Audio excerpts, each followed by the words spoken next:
Last ಕ್ಲಾಸಲ್ಲಿ ನಾವು financial accounting ಆರ್ಥಿಕ ಲೆಕ್ಕಶಾಸ್ತ್ರದ ಸಬ್ಜೆಕ್ಟ್ ಅಥವಾ ಅದರ ಬಗ್ಗೆ ನಾವು ಒಂದಷ್ಟು ವಿಷಯಗಳ ಬಗ್ಗೆ ತಿಳ್ಕೊಂಡ್ವಿ. ಕಾಲಚಕ್ರ ಅಂದ್ರೆ ಲೆಕ್ಕಶಾಸ್ತ್ರದ ಕಾಲಚಕ್ರ ಆಗಿರಬಹುದು, ಅದರಲ್ಲಿ ಬರುವಂತಹ ಪ್ರತಿಯೊಂದೂನು ಸ್ಟೆಪ್ಸ್ಗಳನ್ನ ನಾವು ಲಾಸ್ಟ್ ಕ್ಲಾಸಲ್ಲಿ ನಾವು ತಿಳ್ಕೊಂಡ್ವಿ.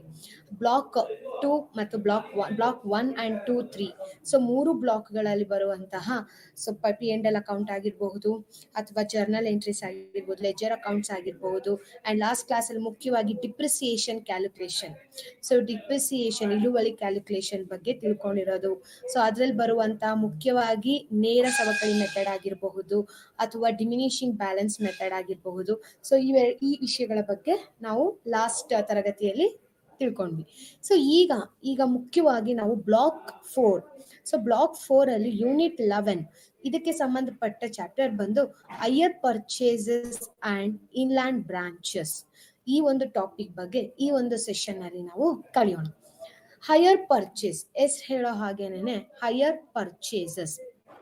ಹೈಯರ್ ಪರ್ಚೇಸ್ ಅಂದ್ರೆ ಏನು ಅನ್ನೋದ್ರ ಬಗ್ಗೆ ನಿಮ್ಗಳೆಲ್ಲರಿಗೂ ಕನ್ಫ್ಯೂಷನ್ಸ್ ಇರುತ್ತೆ. ಹೈಯರ್ ಪರ್ಚೇಸ್ ಅಂದ್ರೆ ಹೈಯರ್ ಮಾಡ್ತೀವ ಅಥವಾ ಪರ್ಚೇಸ್ ಮಾಡ್ತೀವಿ, ಇದ್ರಲ್ಲಿ ಯಾವ ತರ ಕಾನ್ಸೆಪ್ಟ್ ಇನ್ವಾಲ್ವ್ ಆಗಿರುತ್ತೆ, ಹೈಯರ್ ಪರ್ಚೇಸ್ ಅಂದ್ರೆ ಏನು, ಯಾವ ತರ ನಾವು ಪರ್ಚೇಸ್ ಮಾಡ್ತೀವಿ ಅಂತ ಒಂದಷ್ಟು ಗೊಂದಲಗಳಲ್ಲಿ ಇರ್ತೀರಾ. ಹೈಯರ್ ಪರ್ಚೇಸ್ ಅಂದ್ರೆ ನಥಿಂಗ್ ಬಟ್ ಒಂದು ಕಂಪನಿಯಲ್ಲಿ ದೊಡ್ಡ ದೊಡ್ಡ ಉಪಕರಣಗಳಾಗಿರ್ಬಹುದು ಅಥವಾ ಒಂದು ಸುಮಾರು ಫರ್ನಿಚರ್ಸ್ ಆಗಿರ್ಬೋದು, ಮೆಷಿನರೀಸ್ ಆಗಿರ್ಬಹುದು, ಅದನ್ನ ಅಟ್ ಎ ಟೈಮ್ ಆ ಒಂದು ಟೈಮಲ್ಲೇನೆ ನಾವು ಎಲ್ಲಾನು ಅಷ್ಟು ಕಂತು ಅಮೌಂಟ್ ಗಳನ್ನ ಕೊಟ್ಟು ನಾವು ತಗೊಳೋದಕ್ಕೆ ಆಗೋದಿಲ್ಲ. ಸೊ ಹಾಗಾದ್ರೆ ಏನ್ ಮಾಡ್ಬೋದು, ಒಂದು ಅಸೆಟ್ಸ್ ನ ಪರ್ಚೇಸ್ ಮಾಡ್ಬೇಕು ಅಂದ್ರೂ ನಾವು ಪರ್ಚೇಸ್ ಅನ್ನಂತ ಹೇಳಿದ್ರೆ ನಾವು ಅಮೌಂಟ್ ಕ್ಯಾಶ್ ಮುಖಾಂತರನಾದ್ರೂ ಕೊಡ್ಲೇಬೇಕಾಗತ್ತೆ. ಕ್ಯಾಶ್ ಕೊಟ್ಟು ನಾವು ದೊಡ್ಡ ದೊಡ್ಡ ಉಪಕರಣಗಳನ್ನೆಲ್ಲ ಪರ್ಚೇಸ್ ಮಾಡೋದಿಕ್ಕೆ ತುಂಬಾ ಕಷ್ಟ ಆಗುತ್ತೆ. ಒಂದು ಕಂಪನಿ ನಡೆಸಬೇಕಾದ್ರೆ, ಒಂದು ಕಂಪನಿ ಸ್ಟಾರ್ಟ್ ಮಾಡ್ಬೇಕಾದ್ರೆ ಅದಕ್ಕೆ ಬೇಕಾಗಿರುವಂತಹ ಉಪಕರಣಗಳನ್ನೆಲ್ಲ ಒಟ್ಟಿಗೆ ಪರ್ಚೇಸ್ ಮಾಡೋದ್ರಿಂದ ನಮ್ಗೆ ಲಾಭ ಆಗುತ್ತೆ ಅನ್ಕೊಳ್ಳೋದು ದೊಡ್ಡ ತಪ್ಪು. ಸೊ ಲಾಭಕ್ಕಿಂತ ನಷ್ಟನೇ ಆಗುತ್ತೆ. ಯಾಕಂದ್ರೆ ನಾವು ಅದರಲ್ಲಿ ಸಾಲದಲ್ಲಿ ಇರ್ತೀವಿ. ಕ್ಯಾಪಿಟಲ್ ಅನ್ನೋ ಒಂದು ಸಾಲದಲ್ಲಿ ಲೋನು ಶೇರ್ಸ್ ಮುಖಾಂತರ ತಗೊಂಡು ಬಿಸ್ನೆಸ್ ಸ್ಟಾರ್ಟ್ ಮಾಡ್ತಾ ಇರೋದು. ಸೊ ಹಾಗಿರುವಾಗ ನಾವು ಎಲ್ಲಾ ಅಮೌಂಟ್ ನಾವು ಅಸೆಟ್ಗೆನೆ ಇನ್ವೆಸ್ಟ್ ಮಾಡಕ್ಕಾಗಲ್ಲ. ಅಸೆಟ್ ಅಂದ್ರೆ ಮೆಷಿನರೀಸ್ ಅಥವಾ ಉಪಕರಣಗಳನ್ನ ತಗೊಳ್ಳೋದಕ್ಕೇನೆ ಇನ್ವೆಸ್ಟ್ ಮಾಡಕ್ಕಾಗಲ್ಲ. ಸೊ ಇಂತಹ ಸಂದರ್ಭದಲ್ಲಿ ಒಂದು ಕಂಪನಿಯವರು ಏನ್ ಮಾಡ್ತಾರೆ ಅಂದ್ರೆ ಹೈಯರ್ ಪರ್ಚೇಸ್ ಅಂದ್ರೆ ವಸ್ತುಗಳನ್ನು ಪಡೆದುಕೊಳ್ತಾರೆ. ಸೊ ಪಡೆದು ಅದರ ಬೆಲೆಯನ್ನು ಕಂತುಗಳಲ್ಲಿ ಕೊಡ್ತಾರೆ. ಕಂತುಗಳಂದ್ರೆ ಇನ್ಸ್ಟಾಲ್ಮೆಂಟ್ಸ್ ಅಲ್ಲಿ ಪೇ ಮಾಡ್ತೀವಿ.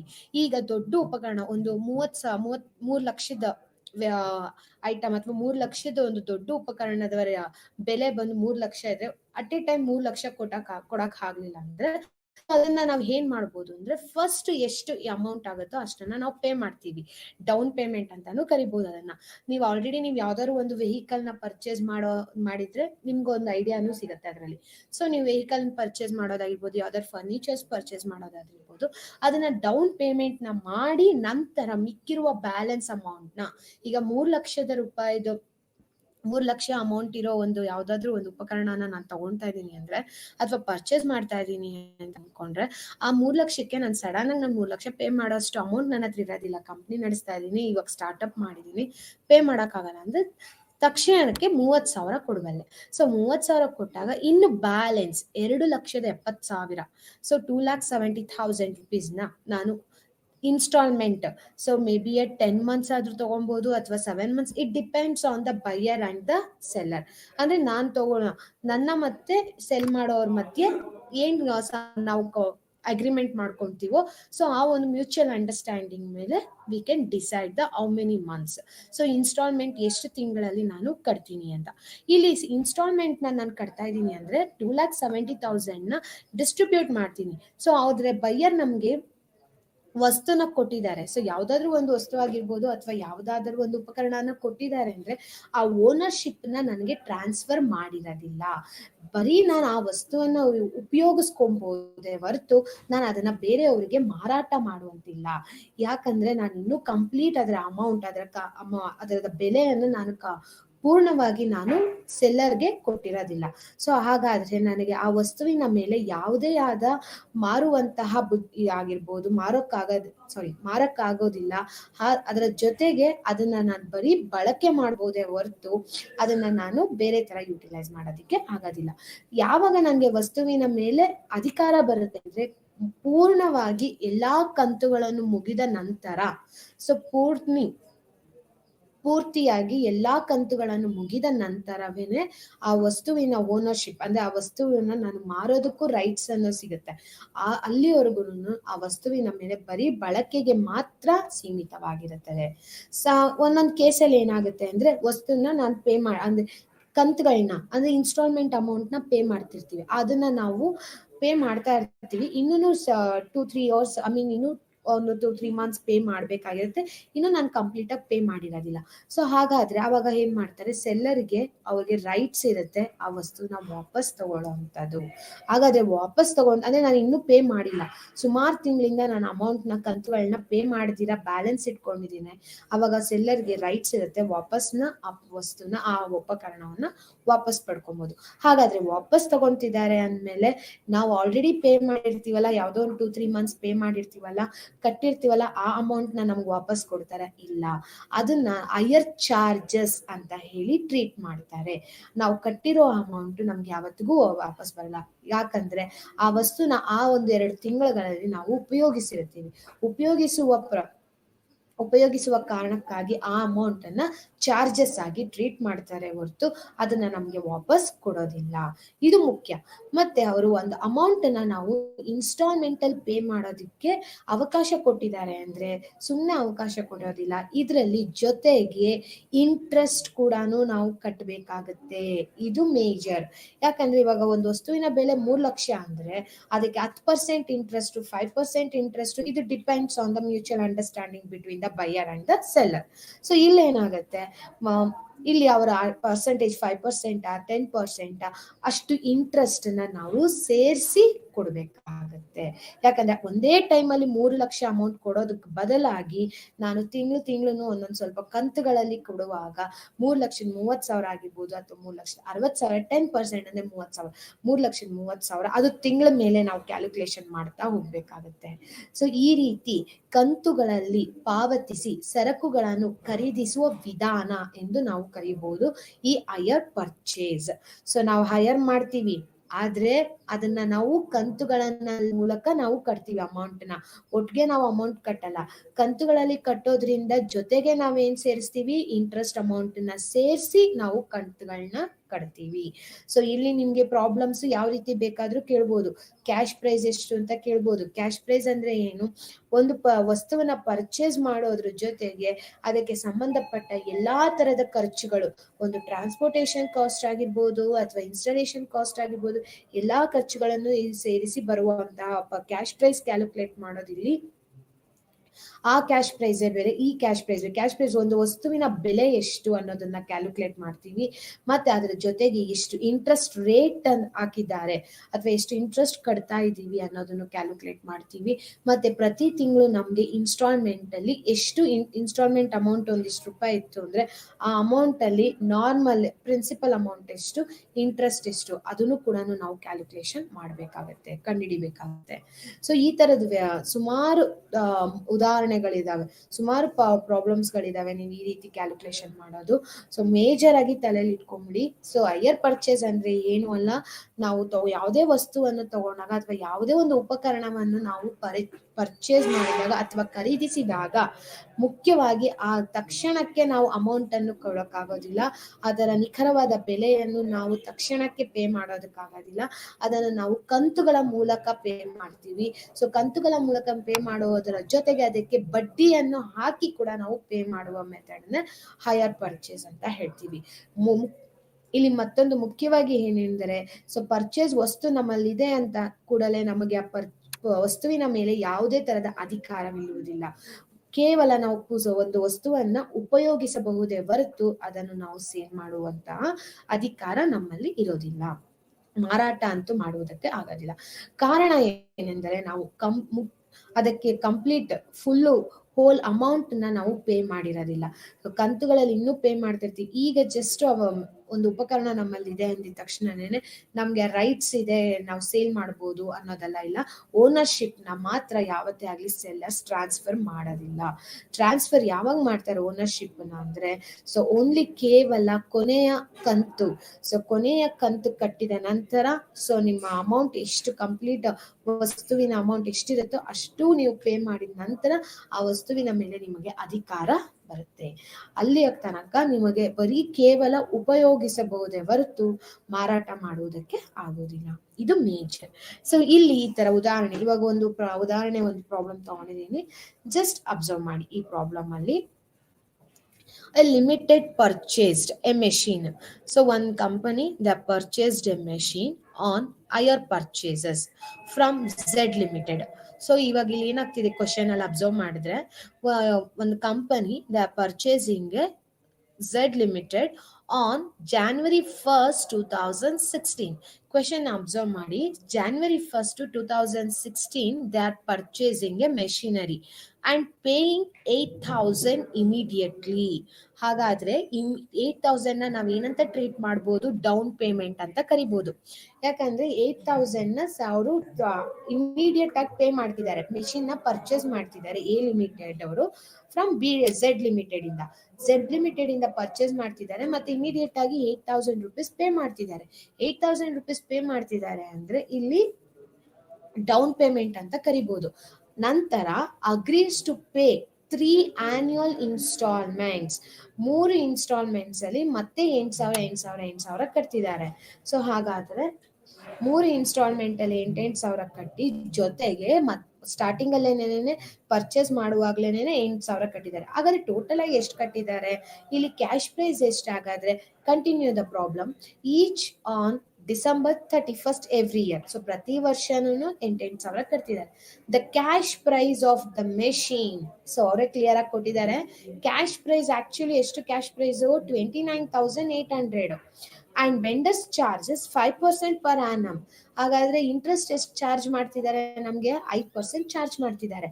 ಇಲ್ಲಿ ನಾವೇನ್ ಕ್ಯಾಲ್ಕುಲೇಟ್ ಮಾಡಬೇಕು? Calculate the amount of interest paid by the buyer to the seller in every year. So ಪ್ರತಿ ವರ್ಷನೂ ಎಷ್ಟು ರೂಪಾಯಿ ಆಗುತ್ತೆ ಅನ್ನೋದನ್ನ ನಾವು ಕ್ಯಾಲ್ಕುಲೇಟ್ ಮಾಡಬೇಕು. ಇಲ್ಲಿ ಸಿಂಪಲ್ ಆಗಿ ಕ್ವೆಶನ್ ಅಬ್ಸರ್ವ್ ಮಾಡ್ತಂದ್ರೆ ನಿಮ್ಗೆ ಕ್ಯಾಶ್ ಪ್ರೈಸ್ ಬಂದು 29,800, 29,800 ರೂಪಾಯಿ ಕ್ಯಾಶ್ ಪ್ರೈಸ್. ಅದೇ ನಾವು ಕಟ್ತಿರೋದೆಷ್ಟು? ಸೊ ಟೋಟಲ್ ನಾವು ಕಟ್ತಿರೋದು 3 ವರ್ಷಕ್ಕೂ 8,000 ಕಟ್ತಾ ಇದೀವಿ. ಹಾಗಾದ್ರೆ 8,000 into 3, so 3 years 8,000, 8,000, 8,000, so 24,000 we are paying. ಜೊತೆಗೆ ಸ್ಟಾರ್ಟಿಂಗ್ ಅಲ್ಲಿ ಡೌನ್ ಪೇಮೆಂಟ್ ಎಷ್ಟು ಮಾಡಿದೀವಿ? 8,000, ಅಗೇನ್ 8,000, ಸೊ 4 times 8,000 ಅಂದ್ರೆ 32,000 ಪೇ ಮಾಡಿದೀವಿ. ಆದ್ರೆ ಆಕ್ಚುಲಿ ಕ್ಯಾಶ್ ಪ್ರೈಸ್ ಎಷ್ಟು? 29,800. ಹಾಗಾದ್ರೆ ಮಿಕ್ಕಿದ ಬ್ಯಾಲೆನ್ಸ್ ನ ನಾವ್ ಏನಂತ ಟ್ರೀಟ್ ಮಾಡ್ತೀವಿ? ಸೊ ಆಬ್ವಿಯಸ್ಲಿ ಇಲ್ಲಿ ನಾವು ಬ್ಯಾಲೆನ್ಸ್ ನ ಇಂಟ್ರೆಸ್ಟ್ ಚಾರ್ಜಸ್ ಅಂತ ಟ್ರೀಟ್ ಮಾಡ್ತಿದೀವಿ. ಹಾಗಾದ್ರೆ ಬ್ಯಾಲೆನ್ಸ್ ಅಮೌಂಟ್ ಇಂಟ್ರೆಸ್ಟ್ ಆದ್ರೆ ವರ್ಷಕ್ಕೆ 8,000ದಲ್ಲಿ ಎಷ್ಟು ಇಂಟ್ರೆಸ್ಟ್ ಇದೆ? ಸೊ 8,000 ಪ್ರತಿ ವರ್ಷನೂ ಕಟ್ತಾ ಇದೀವಲ್ವಾ? ಈ 8,000ದಲ್ಲಿ ಮೊದಲನೇ ವರ್ಷ ಎಷ್ಟಿದೆ ಇಂಟ್ರೆಸ್ಟ್, ಎರಡನೇ ವರ್ಷ ಎಷ್ಟಿದೆ ಇಂಟ್ರೆಸ್ಟ್, ಅಂಡ್ ಥರ್ಡ್ ಇಯರ್ ಎಷ್ಟಿದೆ ಇಂಟ್ರೆಸ್ಟ್ ಅನ್ನೋದನ್ನ ನಾವಿಲ್ಲಿ ನೋಡ್ಬೇಕಾಗತ್ತೆ. ನೋಡೋಣ ಆನ್ಸರು. ಇಲ್ಲಿ ನೋಡಿ ಇವಾಗ. ಸೊ ಟೋಟಲ್ ಇಂಟ್ರೆಸ್ಟ್ ನ ಮಾತ್ರ ನಾನು ಇಲ್ಲಿ ಕ್ಯಾಲ್ಕುಲೇಟ್ ಮಾಡಿದೀನಿ. ಟೋಟಲ್ ಇಂಟ್ರೆಸ್ಟ್ ಏನು? ಹೈಯರ್ ಪರ್ಚೇಸ್ ಪ್ರೈಸ್ ಎಷ್ಟು? ಕ್ಯಾಶ್ ಡೌನ್ ಪೇಮೆಂಟ್ ಮಾಡಿದೀವಿ, 8,000 ಪೇ ಮಾಡಿದೀವಿ, ಪ್ಲಸ್ 3 ಇನ್ಸ್ಟಾಲ್ಮೆಂಟ್ ಕಟ್ಟಿದೀವಿ. 3 ಇನ್ಸ್ಟಾಲ್ಮೆಂಟ್ ಅಲ್ಲೂ 8,000 ಕಟ್ತಾ ಇದೀವಿ.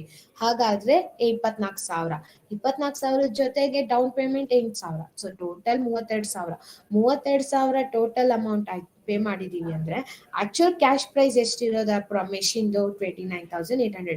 ಹಾಗಾದ್ರೆ ನಾವು ಟೋಟಲ್ ಆಗಿ ಇಂಟ್ರೆಸ್ಟ್ 3 ವರ್ಷ ಎಷ್ಟು ಕಟ್ಟಿದೀವಿ ಅಂದ್ರೆ 2,200 ರೂಪೀಸ್ ನ ಪೇ ಮಾಡಿದೀವಿ ಅಂತ ಅರ್ಥ. ಇಲ್ಲಿ ನೀವು ಕೇಳ್ಬೋದು 2,200 ಟೋಟಲ್ ಇಂಟ್ರೆಸ್ಟ್ ಅಂತ ಗೊತ್ತಾಯ್ತು. ಹಾಗಾದ್ರೆ ಪ್ರತಿ ವರ್ಷ ನಾವು ಎಷ್ಟು ಕಟ್ಟಿದೀವಿ ಅದನ್ನ ಯಾವ ರೀತಿ ಕ್ಯಾಲ್ಕುಲೇಟ್ ಮಾಡ್ತೀವಿ ಅಂದ್ರೆ 2,200 ಅಂದ್ರೆ ಫಸ್ಟ್ ನಾವು ರಿವರ್ಸ್ ಮೆಥಡ್ ಅಲ್ಲಿ ಹೋಗ್ತೀವಿ. 29,800 ಅಲ್ಲಿ ಆಕ್ಚುಲ್ ಕ್ಯಾಶ್ ಪ್ರೈಸ್ ಆದ್ರೆ ನಾವು ಪೇ ಮಾಡಿರೋದೆಷ್ಟು? 32,000. ಇಲ್ಲಿ ನಾವು ಮೈನಸ್ ಮಾಡ್ತಾ ಹೋಗ್ತೀವಿ. ಫಸ್ಟ್ 8,000 ಮೈನಸ್ ಮಾಡಿದ್ರೆ ಇನ್ನು ಮಿಕ್ಕಿರೋ ಬ್ಯಾಲೆನ್ಸ್ ಎಷ್ಟಿದೆ ಅದಕ್ಕೆ ಎಷ್ಟು ಪರ್ಸೆಂಟ್ ಇಂಟ್ರೆಸ್ಟ್ ಎಷ್ಟು ಪರ್ಸೆಂಟ್ 5% ಇಂಟ್ರೆಸ್ಟ್. ಆ ಅಮೌಂಟ್ ನ ಆಡ್ ಮಾಡ್ತು ಅಂದ್ರೆ ಆ ವರ್ಷದ್ದು ಇಂಟ್ರೆಸ್ಟ್ ಎಷ್ಟು ಅನ್ನೋದು ಗೊತ್ತಾಗುತ್ತೆ. ಮತ್ತೆ ರಿವರ್ಸ್ ಮೈನಸ್ ಮಾಡ್ತೀವಿ.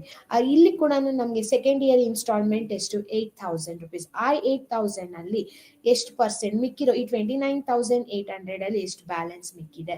ಮತ್ತೆ ಇಂಟ್ರೆಸ್ಟ್ ನ ಆಡ್ ಮಾಡ್ಕೊಂತೀವಿ. ಅಲ್ಲಿ ಇಂಟ್ರೆಸ್ಟ್ ನ ಹೇಗೆ ಕ್ಯಾಲ್ಕುಲೇಟ್ ಮಾಡ್ತೀವಿ, 105 ಡಿವೈಡೆಡ್ ಬೈ 5 ಅಂದ್ರೆ ಟೋಟಲ್ ಇಂಟ್ರೆಸ್ಟ್ ಎಷ್ಟು ರೂಪಾಯಿ ಅಷ್ಟು ಕಟ್ತಾ ಇದೀವಿ ಅನ್ನೋದ್ರ ಮೇಲೆ ರಿವರ್ಸ್ ಮೆಥಡ್ ಅಲ್ಲಿ ನಾವು ಕ್ಯಾಲ್ಕುಲೇಟ್ ಮಾಡೋದ್ರಿಂದ ಪ್ರತಿ ಇನ್ಸ್ಟಾಲ್ಮೆಂಟ್ ಅಲ್ಲೂ ಎಷ್ಟು ಇಂಟ್ರೆಸ್ಟ್ ಅಮೌಂಟ್ ಅನ್ನ ಕಟ್ತಾ ಇದೀವಿ ಅನ್ನೋದನ್ನ ಗೊತ್ತಾಗುತ್ತೆ.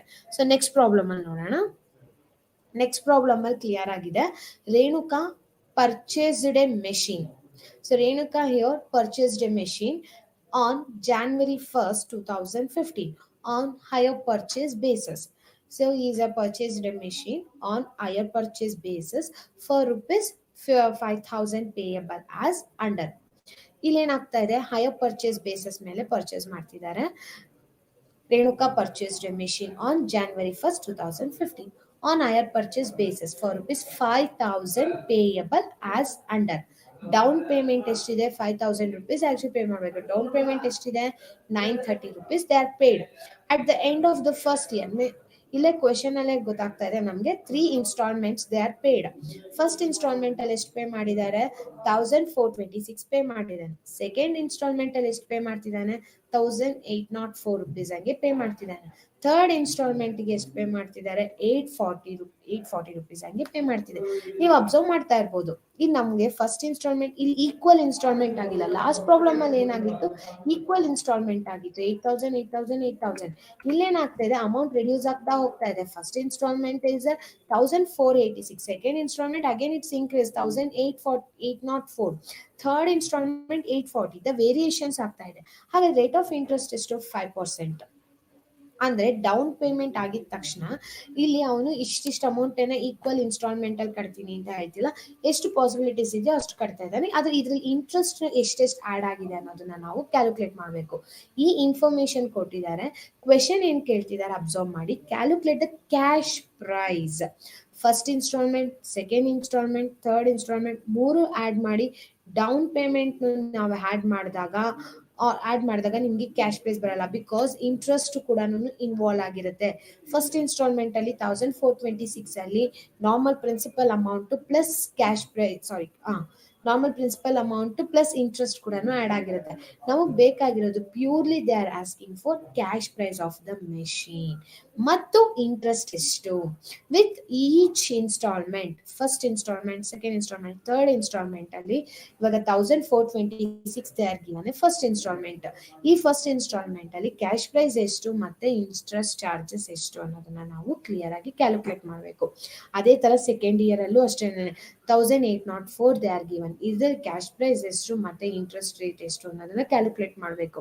ಲಾಸ್ಟ್ ಅಲ್ಲಿ 840 ಕೊಟ್ಟಿದ್ದಾರೆ. ಡೌನ್ ಪೇಮೆಂಟ್ ಅಲ್ಲಿ ಅಂತೂ ಇಂಟ್ರೆಸ್ಟ್ ಬರಲ್ಲ. ಸ್ಟಾರ್ಟಿಂಗ್ ಬಿಗಿನಿಂಗ್ ಅಲ್ಲಿ we are paid some amount. ಆಮೇಲೆ ನೆಕ್ಸ್ಟ್ ಮಿಕ್ಕಿರೋ ಬ್ಯಾಲೆನ್ಸ್ ನ ನಾವು ಪೇ ಮಾಡ್ತಾ ಹೋಗ್ತೀವಿ. ಸೊ ಇದು ಕ್ವೆಶನ್ ಅರ್ಥ ಆಯ್ತು ಅಂದ್ರೆ we move on to the answer. So ಇಲ್ಲಿ ಅಬ್ಸರ್ವ್ ಮಾಡಿ, ರಿವರ್ಸ್ ಮೆಥಡ್ ಅಲ್ಲಿ ನಾನು ಕ್ಯಾಲ್ಕುಲೇಟ್ ಮಾಡ್ತಾ ಹೋಗಿದ್ದೀನಿ. ಸೊ ರಿವರ್ಸ್ ಮೆಥಡ್ ಅಲ್ಲಿ ಕ್ಯಾಲ್ಕುಲೇಷನ್ ಮಾಡಿದಾಗ ಕ್ವಶನ್ ಅಲ್ಲಿ ಏನ್ ಕೇಳಿದ್ದಾರೆ, at the end of the third year 840. Third year ಅಂದ್ರೆ ಇದು ಅಷ್ಟು ರಿವರ್ಸ್. ನಾನು ಲಾಸ್ಟ್ ಪ್ರಾಬ್ಲಮ್ ಅಲ್ಲೇ ಹೇಳಿದೆ, ಇಲ್ಲಿ ನನಗೆ ಟೋಟಲ್ ಇಂಟ್ರೆಸ್ಟ್ 2,200 ಇದೆ ಅಂದ್ರೆ ಇದನ್ನ ನಾನು ಪ್ರತಿ ವರ್ಷನೂ ಎಷ್ಟೆಷ್ಟು ಪೇ ಮಾಡ್ತಾ ಇದ್ದೀನಿ ಅನ್ನೋದಕ್ಕೆ ರಿವರ್ಸ್ ಮೆಥಡ್ ಅಲ್ಲಿ ಕೂಡ ನಾವು ಕ್ಯಾಲ್ಕುಲೇಷನ್ ಮಾಡಿದ್ರೆ ನಮ್ಗೆ ಆನ್ಸರ್ ಸಿಗುತ್ತೆ ಅಂತ. ಅದೇ ರೀತಿನೇ ಇಲ್ಲೂ ಅಷ್ಟೇ. Renuka purchased A machine as a they're paying as a 3 installments. Last instalment ಎಷ್ಟಿದೆ, ಲಾಸ್ಟ್ ಇನ್ಸ್ಟಾಲ್ಮೆಂಟ್ ಎಷ್ಟು ಪೇ ಮಾಡಬೇಕು 840 rupees. ಜಸ್ಟ್ ಅಬ್ಸರ್ವ್ ಮಾಡಿ ಕ್ವೆಶನ್.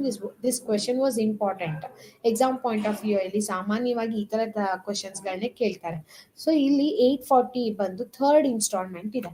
ಥರ್ಡ್ ಇನ್ಸ್ಟಾಲ್ಮೆಂಟ್ ಅಲ್ಲಿ 840 ಆದ್ರೆ ಅದು ಆ 840ಗೆ ಆಕ್ಚುಲಿ ನಾವು ಎಷ್ಟು ಇಂಟ್ರೆಸ್ಟ್ ನ ಪೇ ಮಾಡ್ತಾ ಇದೀವಿ. ಬಿಕಾಸ್ 840 ಅಲ್ಲಿ ಏನಾಗಿದೆ, ಇಂಟ್ರೆಸ್ಟ್ ಕೂಡ ಇನ್ಕ್ಲೂಡ್ ಆಗಿದೆ. ನಾನು ಆಗ್ಲೇ ಹೇಳ್ದಾಗೇನೆ 840 ಅಲ್ಲಿ ಒಂದಷ್ಟು ಪ್ರಿನ್ಸಿಪಲ್ ಅಮೌಂಟ್ ಇದೆ, ಇನ್ನೊಂದು ಅಮೌಂಟ್ ಇಂಟ್ರೆಸ್ಟ್ ಇದೆ.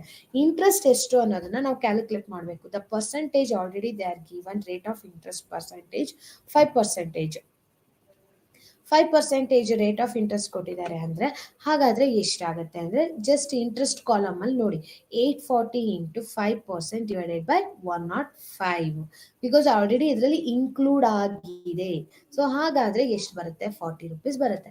40 ರುಪೀಸ್ನ ಇಂಟ್ರೆಸ್ಟ್ನ ನಾವು ಪೇ ಮಾಡ್ತಾ ಇದ್ದೀವಿ ಅಂಡ್ ಥರ್ಡ್ ಇನ್ಸ್ಟಾಲ್ಮೆಂಟ್ ಅಲ್ಲಿ ಅದು ಮೇಜರ್ ಆಗಿ ತಲೆ ಇಟ್ಕೊಬೇಕು ನಾವೀಗ. ಸೊ ಥರ್ಡ್ ಇನ್ಸ್ಟಾಲ್ಮೆಂಟ್ ಅಲ್ಲಿ 40 ರುಪೀಸ್ ಇಂಟ್ರೆಸ್ಟ್ ಆಯ್ತು ಅಂದ್ರೆ ಪ್ರಿನ್ಸಿಪಲ್ ಅಮೌಂಟ್ ಕ್ಯಾಶ್ ಪ್ರೈಸ್ ಎಷ್ಟಾಯ್ತು 800 ರುಪೀಸ್ ಕ್ಯಾಶ್ ಪ್ರೈಸ್ ಆಯ್ತು. ಇದು major 800 rupees cash price for third installment. Interest ಎಷ್ಟು 40 ರುಪೀಸ್ ಅದು ಸಪ್ರೇಟ್. ಇಂಟ್ರೆಸ್ಟ್ ಕಾಲಮ್ ಸಪ್ರೇಟ್ ಆಗಿದೆ ನೋಡಿ, ಇಲ್ಲಿ ಹೈಲೈಟ್ ಮಾಡ್ತಾ ಇದೀನಿ. ಇಂಟ್ರೆಸ್ಟ್ ಕಾಲಮ್ಸ್ ನೇ ಸಪ್ರೇಟ್ ಆಗಿ ಮಾಡಿದೀನಿ, ಅಮೌಂಟ್ ಕಾಲಮ್ ಸಪ್ರೇಟ್ ಆಗಿದೆ. ಸೊ ಅಮೌಂಟ್ ಕಾಲಮ್ ಅಲ್ಲಿ ಥರ್ಡ್ ಇಯರ್ ಏನಾಗ್ತಾ ಇದೆ ಔಟ್ಸ್ಟ್ಯಾಂಡಿಂಗ್ ಕ್ಯಾಶ್ ಪ್ರೈಸ್ ಬಂದು 800 ರುಪೀಸ್ ಆಗ್ತಾ ಇದೆ. ಸೆಕೆಂಡ್ ಇನ್ಸ್ಟಾಲ್ಮೆಂಟ್ ಹೋಗೋಣ. ಸೆಕೆಂಡ್ ಇನ್ಸ್ಟಾಲ್ಮೆಂಟ್ ಅಲ್ಲಿ ಎಷ್ಟು ಪೇ ಮಾಡ್ತಾ ಇದೀವಿ 1804 ನ ಪೇ ಮಾಡ್ತಾ ಇದೀವಿ. ಹಾಗಾದ್ರೆ ಡ್ಯೂ ಎಷ್ಟಿದೆ 1804. ಸೊ ಡ್ಯೂ ಎಷ್ಟಿದೆ ಇಲ್ಲಿ ಪೇ ಮಾಡ್ತಾ ಇರೋದು ನಾವು 1804 ಪ್ಲಸ್ 800. ಸೊ ಡ್ಯೂ ಎಷ್ಟಾಯ್ತು 2604 ಆಡ್ ಮಾಡ್ಬೇಕು ನಾವಿಲ್ಲಿ. ಆಡ್ ಮಾಡಿದಾಗ 2604 ಬರುತ್ತೆ. 2604ಗೆ ನಾವು ಪರ್ಸೆಂಟೇಜ್ ಯಾಕಂದ್ರೆ ರಿವರ್ಸ್ ಮೆಥಡ್ ಅಲ್ಲಿ ಮಾಡ್ತಾ ಹೋಗ್ತಾ ಇದೀವಿ. ರಿವರ್ಸ್ ಅಲ್ಲಿ ಡೌನ್ ಪೇಮೆಂಟ್ ಆದ್ಮೇಲೆ ಬರೋದಕ್ಕೆ ಇಂಟ್ರೆಸ್ಟ್ ಹಾಕಿ ಆಮೇಲೆ ನಾವು ಪೇ ಮಾಡ್ಬೇಕಾಗತ್ತೆ. ಸೊ ಅದಕ್ಕೋಸ್ಕರ ಇಲ್ಲಿ ಏನಾಗುತ್ತೆ ರಿವರ್ಸ್ ಮೆಥಡ್ ಅಲ್ಲಿ ಕ್ಯಾಶ್ ಪ್ರೈಸ್ ಥರ್ಡ್ ಇನ್ಸ್ಟಾಲ್ಮೆಂಟ್ ಅಲ್ಲಿ ಎಷ್ಟು ಪೇ ಮಾಡಬೇಕು 800 ರುಪೀಸ್ ಪೇ ಮಾಡ್ಬೇಕಾಗಿರೋದು. ಸೊ ಸೆಕೆಂಡ್ ಇನ್ಸ್ಟಾಲ್ಮೆಂಟ್ ಅಲ್ಲಿ ಎಷ್ಟಿದೆ 1804 ರುಪೀಸ್ ಇದೆ. 1804 ರುಪೀಸ್ ಪೇ ಮಾಡಿದೀವಿ. ಹಾಗಾದ್ರೆ ಟೋಟಲ್ ಡ್ಯೂ ಎಷ್ಟಾಯ್ತು 2604 rupees as a become a total due. So 2604 become a total due ಆದ್ರೆ ಇದಕ್ಕೆ ನಾವು ಇಂಟ್ರೆಸ್ಟ್ ಅನ್ನ ಕಂಡುಹಿಡಿಬೇಕಾಗುತ್ತೆ. ಇದಕ್ಕೆ ಇಂಟ್ರೆಸ್ಟ್ 5% ಅಂದಾಗ 124 ಬಿಕಮ್ ಎ ಇಂಟ್ರೆಸ್ಟ್. ಹಾಗಾದ್ರೆ ಸೆಕೆಂಡ್ ಇನ್ಸ್ಟಾಲ್ಮೆಂಟ್ ಅಲ್ಲಿ ಏನಾಗ್ತಾ ಇದೆ ಡ್ಯೂ ಇರೋದು 2604. So we are actually paid as a 1804. So 2000 due 2604 ಅಲ್ಲಿ 1804 ನ ಸೆಕೆಂಡ್ ಇನ್ಸ್ಟಾಲ್ಮೆಂಟ್ ಅಲ್ಲಿ ಪೇ ಮಾಡಿದೀವಿ. ಇನ್ನು ಮಿಕ್ಕಿರೋ ಬ್ಯಾಲೆನ್ಸ್ ನ ಥರ್ಡ್ ಇನ್ಸ್ಟಾಲ್ಮೆಂಟ್ ಅಲ್ಲಿ ಪೇ ಮಾಡ್ತಾ ಇರೋದು. ಆದ್ರೆ ಆಕ್ಚುಲಿ ಡ್ಯೂ ಇರೋದೆಷ್ಟು 2604. ಇದ್ರಲ್ಲಿ ಇಂಟ್ರೆಸ್ಟ್ ಎಷ್ಟು 124 ರುಪೀಸ್ ನ ಇಂಟ್ರೆಸ್ಟ್ ನ ಮೈನಸ್ ಮಾಡ್ತಾ ಇದೀವಿ. ಸೊ 124 ಇಂಟ್ರೆಸ್ಟ್ ಮೈನಸ್ ಮಾಡಿದ್ರೆ ಕ್ಯಾಶ್ ಪ್ರೈಸ್ ಎಷ್ಟಪ್ಪ ಆಗುತ್ತೆ 2480 ರುಪೀಸ್. ಯಾಕಂದ್ರೆ 2604 ಆಕ್ಚುಲಿ ಡ್ಯೂ ಇರೋದು. ಆ ಡ್ಯೂ ಮೇಲೆ ನಾವು 5% ಇಂಟ್ರೆಸ್ಟ್ ನ ಕ್ಯಾಲ್ಕುಲೇಟ್ ಮಾಡಿದಾಗ 124 ರುಪೀಸ್ ಬರುತ್ತೆ. 124 ರುಪೀಸ್ ನ ಮೈನಸ್ ಮಾಡ್ತು ಅಂದ್ರೆ 2480. Actual cash price for second instalment ಅಲ್ಲಿ ಇರೋದೆಷ್ಟು ಅಂದ್ರೆ 2480 ಅಂಡ್ 124 ಬಿಕಮ್ ಅ ಇಂಟ್ರೆಸ್ಟ್. ಹಾಗಾದ್ರೆ ನೀವು 2604 ಅಲ್ಲಿ ಸೊ ಎಷ್ಟು ಇದಾಗುತ್ತೆ ಅಮೌಂಟ್ ಇದಾಗುತ್ತೆ ಅಂದ್ರೆ 2480 ಆಸ್ ಎ ಕ್ಯಾಶ್ ಪ್ರೈಸ್ ಆಗುತ್ತೆ, 124 ರುಪೀಸ್ ಆಸ್ ಎ ಇಂಟ್ರೆಸ್ಟ್ ಆಗುತ್ತೆ. ನೆಕ್ಸ್ಟ್ ಫಸ್ಟ್ ಇನ್ಸ್ಟಾಲ್ಮೆಂಟ್ ಮಾಡ್ಬೇಕಾದ್ರೆ ಮತ್ತೆ ಅದೇ ಕೆಲಸನೇನೆ reverse method 2050 rupees actually outstanding ಇದ್ರೆ ನಾವು ಫಸ್ಟ್ ಇನ್ಸ್ಟಾಲ್ಮೆಂಟ್ ಅಲ್ಲಿ ಎಷ್ಟಪ್ಪ ಪೇ ಮಾಡ್ತಾ ಇದೀವಿ 1426 we are paying as a first instalment. So 1426 ನ ಫಸ್ಟ್ ಇನ್ಸ್ಟಾಲ್ಮೆಂಟ್ ಪೇ ಮಾಡ್ತಾ ಇದೀವಿ ಅಂದ್ರೆ ಅವಾಗ ಅಮೌಂಟ್ ಡ್ಯೂಸ್ ಎಷ್ಟಿದೆ ಫಸ್ಟ್ ಇನ್ಸ್ಟಾಲ್ಮೆಂಟ್ ಅಲ್ಲಿ 3906 rupees. So 3906 rupees actual due ಇರೋದು. ಅದ್ರ ಮೇಲೆ ನಾವು 5% ಇಂಟ್ರೆಸ್ಟ್ ಹಾಕ್ತೋದ್ರೆ 186 ರುಪೀಸ್ ಇಂಟ್ರೆಸ್ಟ್. ಹಾಗಾದ್ರೆ ಕ್ಯಾಶ್ ಪ್ರೈಸ್ ಎಷ್ಟಿದೆ ಅಂದ್ರೆ ಕ್ಯಾಶ್ ಪ್ರೈಸ್ ಎಷ್ಟಿದೆ ಅಂದ್ರೆ 3720 rupees become a cash price.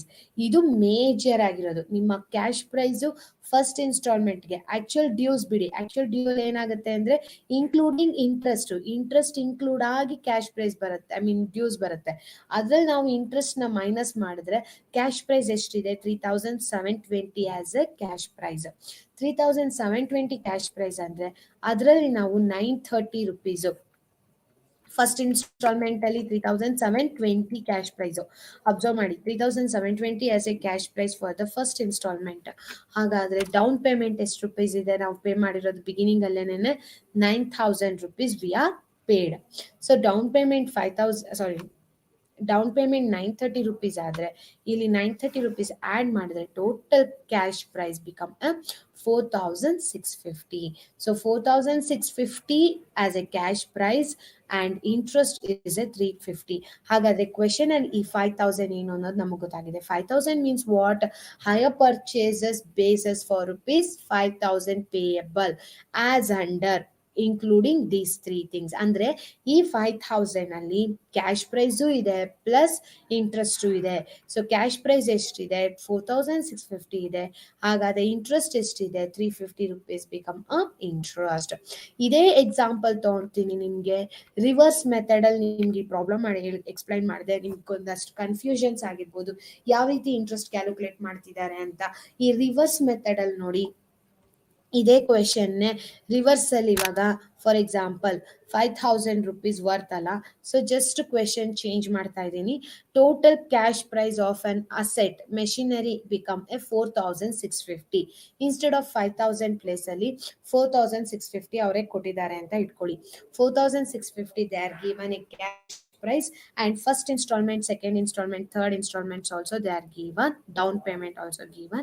We should calculate what is the interest. Question interest calculate ಮಾಡೋದಕ್ಕೆ ಹೇಳ್ತಿದ್ದಾರೆ. ಸೊ ಹಾಗಾದ್ರೆ ಯಾವ ರೀತಿ ಕ್ಯಾಲ್ಕುಲೇಟ್ ಮಾಡ್ತೀವಿ? ಸೇಮ್ ಕ್ವೆಶನ್ ನಾನು ನಿಮ್ಗೆ ಉಲ್ಟಾ ಹೇಳ್ತಾ ಇದ್ದೀನಿ. ಯಾಕಂದ್ರೆ ಮೇಜರ್ ಆಗಿ ನಾವು ಎಲ್ಲಾ ಪ್ರಾಬ್ಲಮ್ಸ್ ಗಳನ್ನು ಮಾಡೋದನ್ನು ಅದೇ ತರನೇ. ಕ್ಯಾಶ್ ಪ್ರೈಸ್ ನಮಗೆ ಗೊತ್ತಿರುತ್ತೆ. ಕ್ಯಾಶ್ ಪ್ರೈಸ್ ನಮಗೆ ಗೊತ್ತಿದ್ದಾಗ ಡೌನ್ ಪೇಮೆಂಟ್ ಆದ್ಮೇಲೆ ಮಿಕ್ಕಿರೋ ಬ್ಯಾಲೆನ್ಸ್ಡ್ ಅಮೌಂಟ್ ಅಲ್ಲಿ ಎಷ್ಟು ಇಂಟ್ರೆಸ್ಟ್ ಪರ್ಸೆಂಟೇಜ್ ಹೇಳ್ತಾರೋ ಅದ್ರ ಮೇಲೆ ಕ್ಯಾಲ್ಕುಲೇಟ್ ಮಾಡ್ತಾ ಹೋಗ್ತೀವಿ. ಯಾವ ರೀತಿ ಪೇ ಮಾಡ್ತೀವಿ ಅನ್ನೋದನ್ನ ಇದೇ ಕ್ವೆಶನ್ ಇಟ್ಕೊಂಡು ಉಲ್ಟಾದಲ್ಲಿ ಸೀದಾ ಬೇಡ, ನಾವು ರಿವರ್ಸ್ ಮೆಥಡ್ ಅಲ್ಲಿ ನಾವು ಹೋಗೋಣ. ಇಲ್ಲಿ ಕ್ಯಾಶ್ ಪ್ರೈಸ್ ಅಲ್ಲಿ ಎಷ್ಟು ಕೊಟ್ಟಿದ್ದಾರೆ 4,650. ಸೇಮ್ ಕ್ವಶನ್ ಅಂತಾನೆ ಹೇಳ್ತಾ ಇದೀನಿ. ಇನ್ಸ್ಟೆಡ್ ಆಫ್ 5,000 ಬದಲಾಗಿ 4,650 ದೇ ಆರ್ ಪೇಯಿಂಗ್. 4,650 ಅಲ್ಲಿ what will happen? First down payment how much they are paying? 4,650 ಅಲ್ಲಿ the down payment they are paying as A 930. Question observe ಮಾಡಿ. ನಾನು ಸೇಮ್ ಕ್ವೆಶನ್ ಉಲ್ಟಾ ಹೋಗ್ತಾ ಇದ್ದೀನಿ. ಜಸ್ಟ್ ಇಂಟ್ರೆಸ್ಟ್ ಕ್ಯಾಲ್ಕುಲೇಟ್ ಮಾಡೋ ತರ. ಬಿಕಾಸ್ 5,000 rupees ಆಕ್ಚುಲಿ ಇರೋದು 5,000 ನಾವು ಪೇ ಮಾಡ್ತಾ ಇದೀವಿ ಇನ್ಕ್ಲೂಡಿಂಗ್ ಇಂಟ್ರೆಸ್ಟ್. ಇಲ್ಲಿ 5,000 ಏನಾಗ್ತಾ ಇದೆ ಅಂದ್ರೆ ಕ್ಯಾಶ್ ಪ್ರೈಸು ಸೇರ್ಕೊಂಡಿದೆ plus excuse me cash price ಸೇರ್ಕೊಂಡಿದೆ ಪ್ಲಸ್ ಇಂಟ್ರೆಸ್ಟ್ ಸೇರ್ಕೊಂಡಿದೆ ಈ 5,000 ಅಲ್ಲಿ. ಸೊ ಹಾಗಾದ್ರೆ 5,000 ಅಲ್ಲಿ ಕ್ಯಾಶ್ ಪ್ರೈಸ್ ಎಷ್ಟು ಇಂಟ್ರೆಸ್ಟ್ ಎಷ್ಟು ಅನ್ನೋದನ್ನ ನಾವು ಎಕ್ಸಾಂಪಲ್ 2 ಅಲ್ಲಿ ನೋಡಿದ್ವಿ. ಈಗ ನಾನೇನ್ ಹೇಳ್ತಾ ಇದ್ದೀನಿ ಅಂದ್ರೆ ಕ್ವೆಶನ್ ಅಲ್ಲಿ ಕ್ಯಾಶ್ ಪ್ರೈಸ್ ಇದು 5,000 rupees ಅಂತ ತೆಗ್ದಾಕಿ ಆ ಪ್ಲೇಸ್ 4,650 ಹಾಕಿದಾಗ Renuka purchased A machine on January 1st, 2015 on hire purchase basis for rupees hire purchase basis for a cash price of the machine is 4,650 and payable as under they are given. Same question, rate of interest also they are given. Calculate interest paid with each installment. ಇದು question ಕೇಳ್ತಿದ್ದಾರೆ ಅಂತ ಅನ್ಕೊಳ್ಳಿ. So ಹಾಗಾದ್ರೆ interest ಎಷ್ಟು ಅನ್ನೋದನ್ನ ಮಾತ್ರ ನಾವು ಕಂಡುಹಿಡಿಬೇಕಾಗುತ್ತೆ. ಎಕ್ಸ್ಕ್ಯೂಸ್ ಮಿ.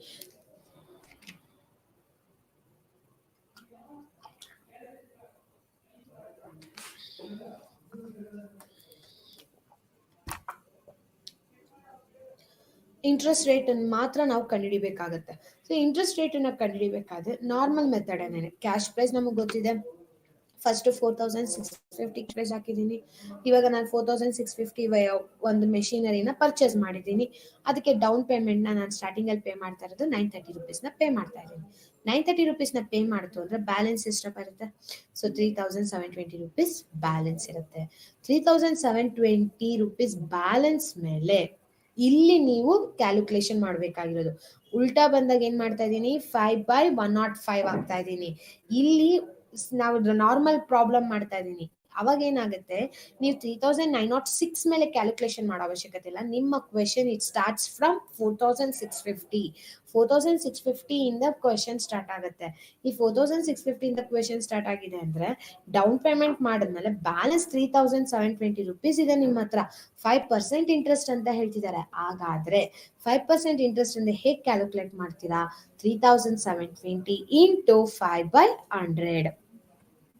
3,720 into 5/100 ಮಾಡ್ತು ಅಂದ್ರೆ ನಿಮಗೆ ಕರೆಕ್ಟ್ ಆಗಿ ಎಷ್ಟು ಅಮೌಂಟ್ ಬರುತ್ತೆ ಅನ್ನೋದನ್ನ ನೀವು ಜಸ್ಟ್ ಕ್ಯಾಲ್ಕುಲೇಷನ್ ಮಾಡಿ. 3,720 into 5/100 ಮಾಡಿದ್ರೆ ನಿಮ್ಗೆ 186 ಎಕ್ಸಾಕ್ಟ್ ಆಗಿ ಅಷ್ಟೇ ಅಮೌಂಟ್ ಬರುತ್ತೆ.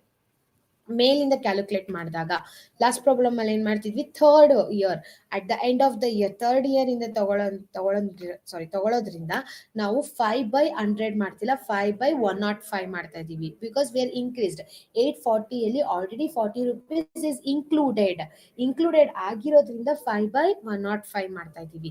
ಬಟ್ ಇಲ್ಲಿ ಈಗ ನಾನು ಸೆಕೆಂಡ್ ಎಕ್ಸಾಂಪಲ್ ಕೊಡ್ತಾ ಇದೀನಲ್ಲ, ಅವಾಗ ಏನಾಗುತ್ತೆ, ನಿಮ್ಗೆ ಕ್ವೆಶನ್ ಅಲ್ಲಿ ಬರೀ ನಿಮ್ಗೆ ಕ್ಯಾಶ್ ಪ್ರೈಸ್ ಕೊಟ್ಟಿದ್ದಾರೆ 4650 ಕೊಟ್ಟಿದ್ದಾರೆ, ನಾನು ಡೌನ್ ಪೇಮೆಂಟ್ ಕೊಟ್ಟಿದ್ದಾರೆ, ಎರಡು ಮಾತ್ರ ಕೊಟ್ಟಿದ್ದಾರೆ, ಬೇರೆ ಏನು ಕೊಟ್ಟಿಲ್ಲ ಅಂತಾನೆ ಇಟ್ಕೊಳ್ಳಿ.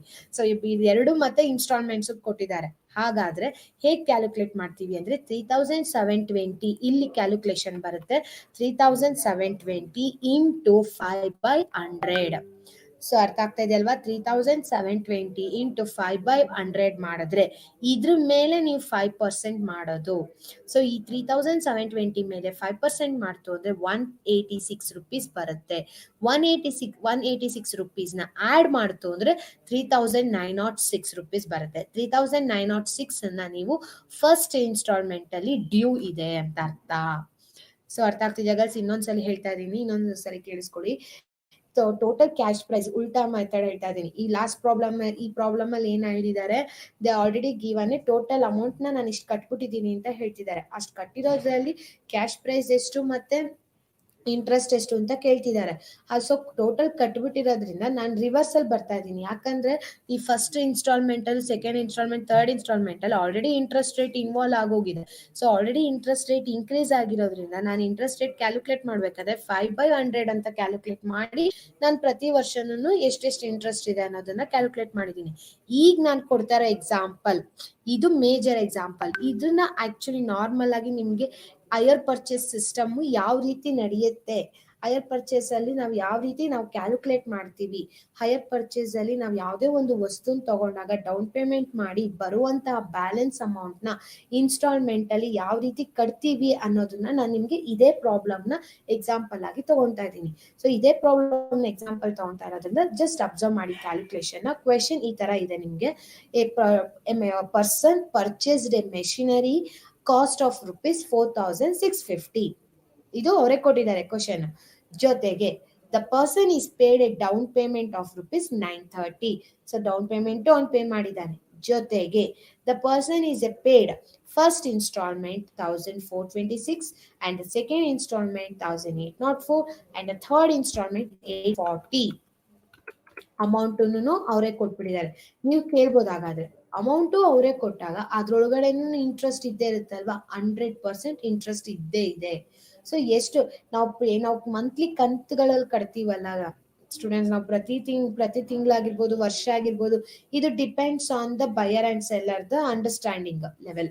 ಸೊ ಅವರು ಅಂಡರ್ಸ್ಟ್ಯಾಂಡಿಂಗ್ ಮೇಲೆ, ಅವರು ಮ್ಯೂಚುವಲ್ ಅಂಡ್ ಅಗ್ರಿಮೆಂಟ್ ಮೇಲೆ they going to decide. Quarterly pay ಮಾಡ್ಬೋದು, ಮಂತ್ಲಿ ಪೇ ಮಾಡ್ಬೋದು, ಇಯರ್ಲಿ ಪೇ ಮಾಡ್ಬೋದು, ಇಟ್ ಡಿಪೆಂಡ್ಸ್. ಈ ಒಂದು ಪರ್ಟಿಕ್ಯುಲರ್ ಪ್ರಾಬ್ಲಮ್ ಇಯರ್ ವೈಸ್ ಅಲ್ಲಿ ಇದೆ. ಸೊ ಆಲ್ರೆಡಿ ನೀವು ಏನ್ ಕಂತುಗಳಲ್ಲಿ ಪೇ ಮಾಡ್ತೀರೋ ಪ್ರತಿಯೊಂದು ಕಂತುಗಳಲ್ಲೂ ಇಂಟ್ರೆಸ್ಟ್ ರೇಟ್ ಇದ್ದೇ ಇರುತ್ತೆ. ಲಾಸ್ಟ್ ಪ್ರಾಬ್ಲಮ್ ಅಲ್ಲೂ ಅಷ್ಟೇ, ಇಲ್ಲೂ ಅಷ್ಟೇ. ನೀವು 8000 rupees ಎವ್ರಿ ಇಯರ್ ಪೇ ಮಾಡ್ತಿದ್ದೀರಾ ಅಂದ್ರೆ ಆ 8000 rupees ಅಲ್ಲೂ ಇಂಟ್ರೆಸ್ಟ್ ರೇಟ್ ಇನ್ವಾಲ್ವ್ ಆಗಿದೆ ಅಂತಾನೆ ಅರ್ಥ. ಹಾಗಾದ್ರೆ ಈ ಪ್ರಾಬ್ಲಮ್ ಅಲ್ಲಿ ಇಂಟ್ರೆಸ್ಟ್ ರೇಟ್ ಇನ್ವಾಲ್ವ್ ಆಗಿದೆ ಅಂತ ಇದೆ. ಹಾಗಾದ್ರೆ ನಾವು ನಾರ್ಮಲ್ ಆಗಿ ಇಂಟ್ರೆಸ್ಟ್ ರೇಟ್ ನ ಯಾವ ರೀತಿ ಕ್ಯಾಲ್ಕುಲೇಟ್ ಮಾಡ್ತೀವಿ? ನಾರ್ಮಲ್ ಆಗಿ ಇವಾಗ ನಮ್ಗೆ ಇಂಟ್ರೆಸ್ಟ್ ರೇಟ್ ಮಾತ್ರ ಗೊತ್ತು, ರೇಟ್ ಆಫ್ ಇಂಟ್ರೆಸ್ಟ್ 5%, 10% ಗೊತ್ತು. ಯಾವ ರೀತಿ ಆಡ್ ಮಾಡ್ಬೇಕು? ಕ್ವೆಶನ್ ಅಲ್ಲಿ ಇಷ್ಟೇ ಕೊಟ್ಟಿದ್ದಾರೆ ನಮ್ಗೆ, ಮೂರೇ ಇನ್ಫಾರ್ಮೇಶನ್ ಕೊಟ್ಟಿದ್ದಾರೆ. ನಿಮ್ಗೆ ಸಾಮಾನ್ಯವಾಗಿ ಯಾವುದೇ ಒಂದು ಪ್ರಾಡಕ್ಟ್ ನ ಪರ್ಚೇಸ್ ಮಾಡಿದ್ರೆ, ಯಾವುದೇ ಒಂದು ವಸ್ತುವನ್ನ, ಯಾವುದೇ ಒಂದು ಉಪಕರಣನ ಪರ್ಚೇಸ್ ಮಾಡಿದ್ರೆ ಸಾಮಾನ್ಯವಾಗಿ ನಮ್ಗೆ ಗೊತ್ತಾಗೋದೇ 3 ವಿಷಯ. ಒಂದು ಪರ್ಚೇಸ್ ಪ್ರೈಸ್ ನಾವೇ ಪೇ ಮಾಡೋದ್ರಿಂದ ನಮಗ್ ಗೊತ್ತಿರುತ್ತೆ, ಏನೋ ಒಂದು 3 ಲಕ್ಷ. ಇವಾಗ ತಗೊಂಡಿರೋ ಎಕ್ಸಾಂಪಲ್ ನಲ್ಲಿ ನಾನು 4650 ರೂಪಾಯಿ ಕೊಟ್ಟಿದ್ದೀನಿ. 4650 ರೂಪಾಯಿ ಅದ್ರ ಕಾಸ್ಟ್ ಬೆಲೆ. ಸೊ ಹಾಗಾದ್ರೆ ಅದರಲ್ಲಿ 4650ರಲ್ಲಿ ನಾನು ಡೌನ್ ಪೇಮೆಂಟ್ ಆಗಿ 930 ರೂಪಾಯಿ ಪೇ ಮಾಡ್ತಾ ಇದ್ದೀನಿ. ಹಾಗಾಗಿ ಇಷ್ಟೇನೆ. ಫಸ್ಟ್ ಇನ್ಸ್ಟಾಲ್ಮೆಂಟ್ ಅಲ್ಲಿ ಒಂದಿಷ್ಟು ಅಮೌಂಟ್, ಸೆಕೆಂಡ್ ಇನ್ಸ್ಟಾಲ್ಮೆಂಟ್ ಅಲ್ಲಿ ಒಂದಿಷ್ಟು ಅಮೌಂಟ್, ಥರ್ಡ್ ಇನ್ಸ್ಟಾಲ್ಮೆಂಟ್ ಅಲ್ಲಿ ಮುಗಿದೋಗುತ್ತೆ. ಇಷ್ಟು ಇನ್ಸ್ಟಾಲ್ಮೆಂಟ್ ಅಮೌಂಟ್ ನ ಪೇ ಮಾಡ್ತಾ ಇದ್ದೀನಿ. ಈಗ ಇಂಟ್ರೆಸ್ಟ್ ಹೇಗೆ ಕ್ಯಾಲ್ಕುಲೇಷನ್ ಮಾಡೋದು? ಮೇಜರ್ ಕ್ವಶನ್ ಇಲ್ಲಿ. ಇಷ್ಟೇ ಕ್ವಶನ್ ನಿಮಗೆ ಕೊಟ್ಟಾಗ, ಈ ರೀತಿ ಕೊಟ್ಟಾಗ ಯಾವ ರೀತಿ ನಾವು ಕ್ಯಾಲ್ಕುಲೇಟ್ ಮಾಡ್ತೀವಿ ಅಂದ್ರೆ, ಫಸ್ಟ್ ಇದು ಮೇಲೋಗುತ್ತೆ, ಕ್ಯಾಶ್ ಪ್ರೈಸ್ ಇದು ಮೇಲೋಗುತ್ತೆ. ಫಸ್ಟ್ ಇಲ್ಲಿ ನಾವೇನ್ ಹಾಕೊಂತೀವಿ, ಕ್ಯಾಶ್ ಪ್ರೈಸ್ 4650 ಮೈನಸ್ ಮೈನಸ್ ಅಲ್ಲಿ ಇಲ್ಲಿ ಆಡ್ ಇದೆಯಲ್ಲ, ನಾವು ರಿವರ್ಸಲ್ ಮಾಡಿರೋದ್ರಿಂದ ಇಲ್ಲಿ ಆಡ್ ಮಾಡಿದೀನಿ. ಸೊ ಏನಾಗುತ್ತೆ ಇಲ್ಲಿ ಲೆಸ್ ಡೌನ್ ಪೇಮೆಂಟ್ 930 ಲೆಸ್ ಮಾಡ್ತು ಅಂದ್ರೆ 4650 ಈ ತರ ಹೋಗ್ತಾ ಇದೀನಿ ನಾನು. ಸೊ ಡಿಸೆಂಡಿಂಗ್ ಆರ್ಡರ್, ಅಸೆಂಡಿಂಗ್ ಈ ಕ್ವಶನ್ ಅಲ್ಲಿ ಈ ಡಿಸೆಂಡಿಂಗ್ ಆರ್ಡರ್ ಅಲ್ಲಿ ಹೋಗ್ತಾ ಇದ್ದೀನಿ. 4650 minus 930, the balanced amount become a 3720. 3720 actually cash price ಅಲ್ಲಿ ಇರೋದು. ಈ 3720 ಅಲ್ಲಿ ನಾನು ಯಾವುದೇ ಇಂಟ್ರೆಸ್ಟ್ ನ ಇನ್ನು ಆಡ್ ಮಾಡಿಲ್ಲ. ಸೊ ಫಸ್ಟ್ ಇನ್ಸ್ಟಾಲ್ಮೆಂಟ್ ಎಷ್ಟಿದೆ ನನಗೆ 3720 ಐ ಹ್ಯಾವ್ ಟು ಪೇ. ಈ 3720 ಮೇಲೆ ನಾನು 5% ಮಾಡ್ತು ಅಂದ್ರೆ 3720 ಇಂಟು 5/100 ಮಾಡ್ತು ಅಂದ್ರೆ 186 ರುಪೀಸ್ ಸಿಗುತ್ತೆ. 186 ರುಪೀಸ್ ಬಡ್ಡಿ ಹಾಕ್ತಾರೆ. ಯಾವ್ದ್ರ ಮೇಲೆ ಅಂದ್ರೆ ಪ್ರತಿ ವರ್ಷನೂ ಕ್ಯಾಶ್ ಪ್ರೈಸ್ ಎಷ್ಟು ಇನ್ಸ್ಟಾಲ್ಮೆಂಟ್ ಮಿಕ್ಕಿರುತ್ತೋ ಅಷ್ಟು ಇನ್ಸ್ಟಾಲ್ಮೆಂಟ್ ಅಮೌಂಟ್ ಮೇಲೆ ಬಡ್ಡಿ ಹಾಕ್ತಾರೆ. ಇದು ಮುಖ್ಯವಾಗಿ ಸುಮಾರು ಜನ ಸ್ಟೂಡೆಂಟ್ಸ್ ಅಥವಾ ಸುಮಾರು ಜನ ಕ್ಯಾಲ್ಕುಲೇಷನ್ ಹೇಗ್ ಮಾಡ್ತಾರೆ ಅಂದ್ರೆ, ಇವಾಗ 10,000 ಪ್ರಾಡಕ್ಟ್ 1,000 ಪೇ ಮಾಡಿದೀನಿ, 9,000 ರೂಪಾಯಿಗೆ 10% ಇಂಟ್ರೆಸ್ಟ್ 900 ರೂಪಾಯಿ ಅಷ್ಟೇ ಪೇ ಮಾಡೋದು ನಾನು ಅನ್ಕೊಂಡಿದ್ದಾರೆ. ಸೊ ಅದು ರಾಂಗ್ ಕ್ಯಾಲ್ಕುಲೇಷನ್. ಆ ರೀತಿ ಯಾರು ಮಾಡೋದಿಲ್ಲ. ಯಾಕಂದ್ರೆ ಪ್ರತಿ ವರ್ಷನೂ ನಿಮ್ಮ ಇನ್ಸ್ಟಾಲ್ಮೆಂಟ್ ಅಮೌಂಟ್ ಏನಾಗ್ತಾ ಇರುತ್ತೆ, ವೇರಿ ಆಗ್ತಿರುತ್ತೆ. ಫಸ್ಟ್ ಇನ್ಸ್ಟಾಲ್ಮೆಂಟ್ ಪೇ ಮಾಡಿರ್ತೀರಾ, ಸೆಕೆಂಡ್ ಇನ್ಸ್ಟಾಲ್ಮೆಂಟ್ ಪೇ ಮಾಡ್ತೀರಾ, ಪ್ರತಿ ವರ್ಷನೂ 900 ರೂಪಾಯಿನೇ ಇರೋದಿಲ್ಲ. ಸೊ 10,000ದಲ್ಲಿ ಪ್ರತಿ ವರ್ಷನೂ ಈ ಫಸ್ಟ್ ಇಯರ್ ಮಾತ್ರ ನಿಮ್ಗೆ 900 ರೂಪಾಯಿ ಇರ್ಬೋದು. ನೆಕ್ಸ್ಟ್ ಇಯರ್ ಏನಾಗುತ್ತೆ, ರಿಡ್ಯೂಸ್ ಆಗುತ್ತೆ. You are paying some amount. So pay ಮಾಡೋದ್ರಿಂದ ರಿಡ್ಯೂಸ್ ಆಗುತ್ತೆ. ಸೊ ಬಡ್ಡಿ ಯಾವ್ದ್ರ ಮೇಲೆ ಬೀಳುತ್ತೆ, ರಿಡ್ಯೂಸ್ ಆಗಿರೋ ಅಮೌಂಟ್ ಮೇಲೆ ಬೀಳ್ತಾ ಹೋಗುತ್ತೆ. ಅಂದ್ರೆ ಇನ್ನು ಬ್ಯಾಲೆನ್ಸ್ ಎಷ್ಟಿದೆಯೋ ಆ ಬ್ಯಾಲೆನ್ಸ್ಡ್ ಅಮೌಂಟ್ ಮೇಲೆ ಮಾತ್ರ ಬಡ್ಡಿ ಹಾಕ್ತಾರೆ ಹೊರತು ನಿಮ್ಮ ಹೋಲ್ಸೇಲ್ ಫುಲ್ ಪೂರ್ತಿಯಾಗಿ ಎಷ್ಟು ಮೊದಲು ಬ್ಯಾಲೆನ್ಸ್ ಇಟ್ಕೊಂಡಿರೋ ಅಷ್ಟು ಅಮೌಂಟ್ ಮೇಲೆ ಬಡ್ಡಿ ಬೀಳಲ್ಲ. ಸೊ ಇದು ರಾಂಗ್ ಕ್ಯಾಲ್ಕುಲೇಷನ್. ಸಿಂಪಲ್ ಆಗಿ ಹೇಳ್ತಾರೆ 900 ರೂಪಾಯಿ ಬ್ಯಾಲೆನ್ಸ್ ಇದೆ ಅಂದ್ರೆ 10% 90 ರೂಪಾಯಿ, ಸಾರಿ 10,000 ರೂಪಾಯಿ ಅಂದ್ರೆ 10,000 ರೂಪಾಯಲ್ಲಿ 10% ಅಂದ್ರೆ 100 ರುಪೀಸ್. ಸೊ 100 ರುಪೀಸ್ ಬಡ್ಡಿ ಬೀಳುತ್ತೆ. ಆ ರೀತಿ ಅದು ರಾಂಗ್ ಕ್ಯಾಲ್ಕುಲೇಷನ್. ಪ್ರತಿ ವರ್ಷನೂ ಆ ರೀತಿ ಆಗಲ್ಲ. ಅದಕ್ಕೋಸ್ಕರ ನಾನು ಈ ಪ್ರಾಬ್ಲಮ್ ನಿಮ್ಗೆ ರಿವರ್ಸ್ ಮೆಥಡ್ ಅಲ್ಲಿ ಹೇಳ್ತಾ ಇದ್ದೀನಿ. ಹೈಯರ್ ಪರ್ಚೇಸ್ ಕ್ಯಾಲ್ಕುಲೇಷನ್ ಯಾವ ರೀತಿ ಮಾಡ್ತೀವಿ ಅಂತ. 4650 ಅಲ್ಲಿ ಡೌನ್ ಪೇಮೆಂಟ್ ಮೈನಸ್ ಆಯ್ತು ಅಂದ್ರೆ 3720. ನಾನು 4650 ಮೇಲೆ ನಾನು 5% ಆಗ್ತಾ ಇಲ್ಲ. 3720 ಮೇಲೆ ಮಾತ್ರ 5% ಹಾಕಿದ್ರೆ 186 ಸಿಗುತ್ತೆ.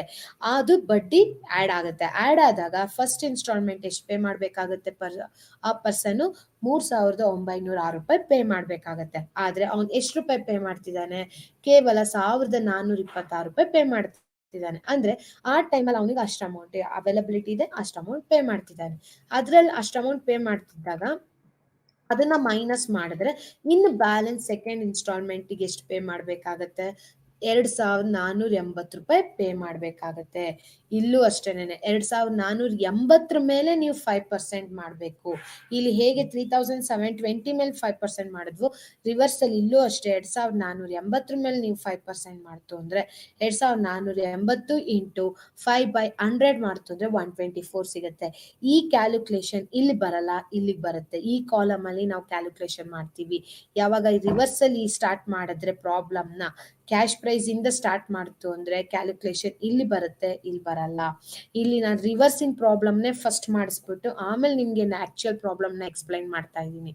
ಸೊ ಇದು 2,480 ರೂಪೀಸ್ 2,480 ರೂಪೀಸ್ ಇಲ್ಲಿ ಬಂದಿರೋದ್ರಿಂದ ಇದ್ರ ಮೇಲೆ ನಾವು 5% ಹಾಕೋದ್ರಿಂದ 5/100 ಮಾಡೋದ್ರಿಂದ ನಮಗೆ 124 ರೂಪೀಸ್ ಬರುತ್ತೆ. ಈ 124 ರೂಪೀಸ್ ಯಾವುದು, ಸೆಕೆಂಡ್ ಇಯರ್ಗೆ ಇಂಟ್ರೆಸ್ಟ್. ಇಲ್ಲಿ ಸಿಂಪಲ್ ಆಗಿ ಅಬ್ಸರ್ವ್ ಮಾಡಿ. ಫಸ್ಟ್ ಇಯರ್ಗೆ ಇಂಟ್ರೆಸ್ಟ್ ಎಷ್ಟು ಬಿದ್ದಿದೆ, 186 ರೂಪೀಸ್. ಸೆಕೆಂಡ್ ಇಯರ್ ಇಂಟ್ರೆಸ್ಟ್ ಎಷ್ಟು ಬಿದ್ದಿದೆ, 124 ರೂಪೀಸ್. ವೈ? ಬಿಕಾಸ್ ಅಮೌಂಟ್ ಏನಾಗ್ತಿದೆ, ಫಸ್ಟ್ ಇಯರ್ ಬಿಗಿನಿಂಗ್ ಅಲ್ಲಿ 4,650 ಇತ್ತು. ಫಸ್ಟ್ ಇಯರ್ಗೆ ಬರೋಷ್ಟೊತ್ತಿಗೆ 3,720 ಆಗಿದೆ. ಅಂಡ್ ಸೆಕೆಂಡ್ ಇಯರ್ಗೆ ಬರೋಷ್ಟೊತ್ತಿಗೆ 2,480 ಆಗ್ತಾ ಇದೆ. ಹಾಗಾದ್ರೆ ನೀವು ತಲೆಯಲ್ಲಿ ಇಟ್ಕೊಬೇಕಾಗಿರೋದು ಒಂದೇನೆ, ಬಡ್ಡಿ ಕೂಡ ಅಷ್ಟೇ ಈಕ್ವಲ್ ಆಗಿ ಆಗಲ್ಲ. ಬಡ್ಡಿನ ನಾವು ಯಾವತ್ತೇ ಕ್ಯಾಲ್ಕುಲೇಟ್ ಮಾಡ್ಬೇಕಾದ್ರೂ ಆ ಬ್ಯಾಲೆನ್ಸ್ ಎಷ್ಟಿದೆಯೋ, ಯಾವುದೇ ಒಂದು ಹೈಯರ್ ಪರ್ಚೇಸ್ ಮೇಲೆ ನೀವು ಪರ್ಚೇಸ್ ಮಾಡಿದ್ರೆ ಇನ್ಸ್ಟಾಲ್ಮೆಂಟ್ ಅಮೌಂಟ್ ನ ನಾವು ಈ ರೀತಿನೇ ಪೇ ಮಾಡ್ತೀವಿ.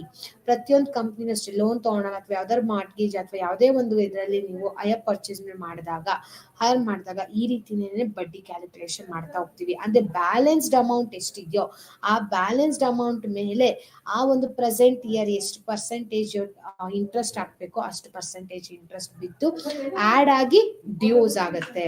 ಸೊ ನಾನು ರಿಮೈನಿಂಗ್ ಕ್ಯಾಶ್ ಪ್ರೈಸ್ಗೆ ಇಂಟ್ರೆಸ್ಟ್ ರೇಟ್ ಆಡ್ ಆಗ್ಬಿಟ್ಟು ನಮ್ಗೆ ರಿಮೈನಿಂಗ್ ಅಮೌಂಟ್ ಸಿಗುತ್ತೆ.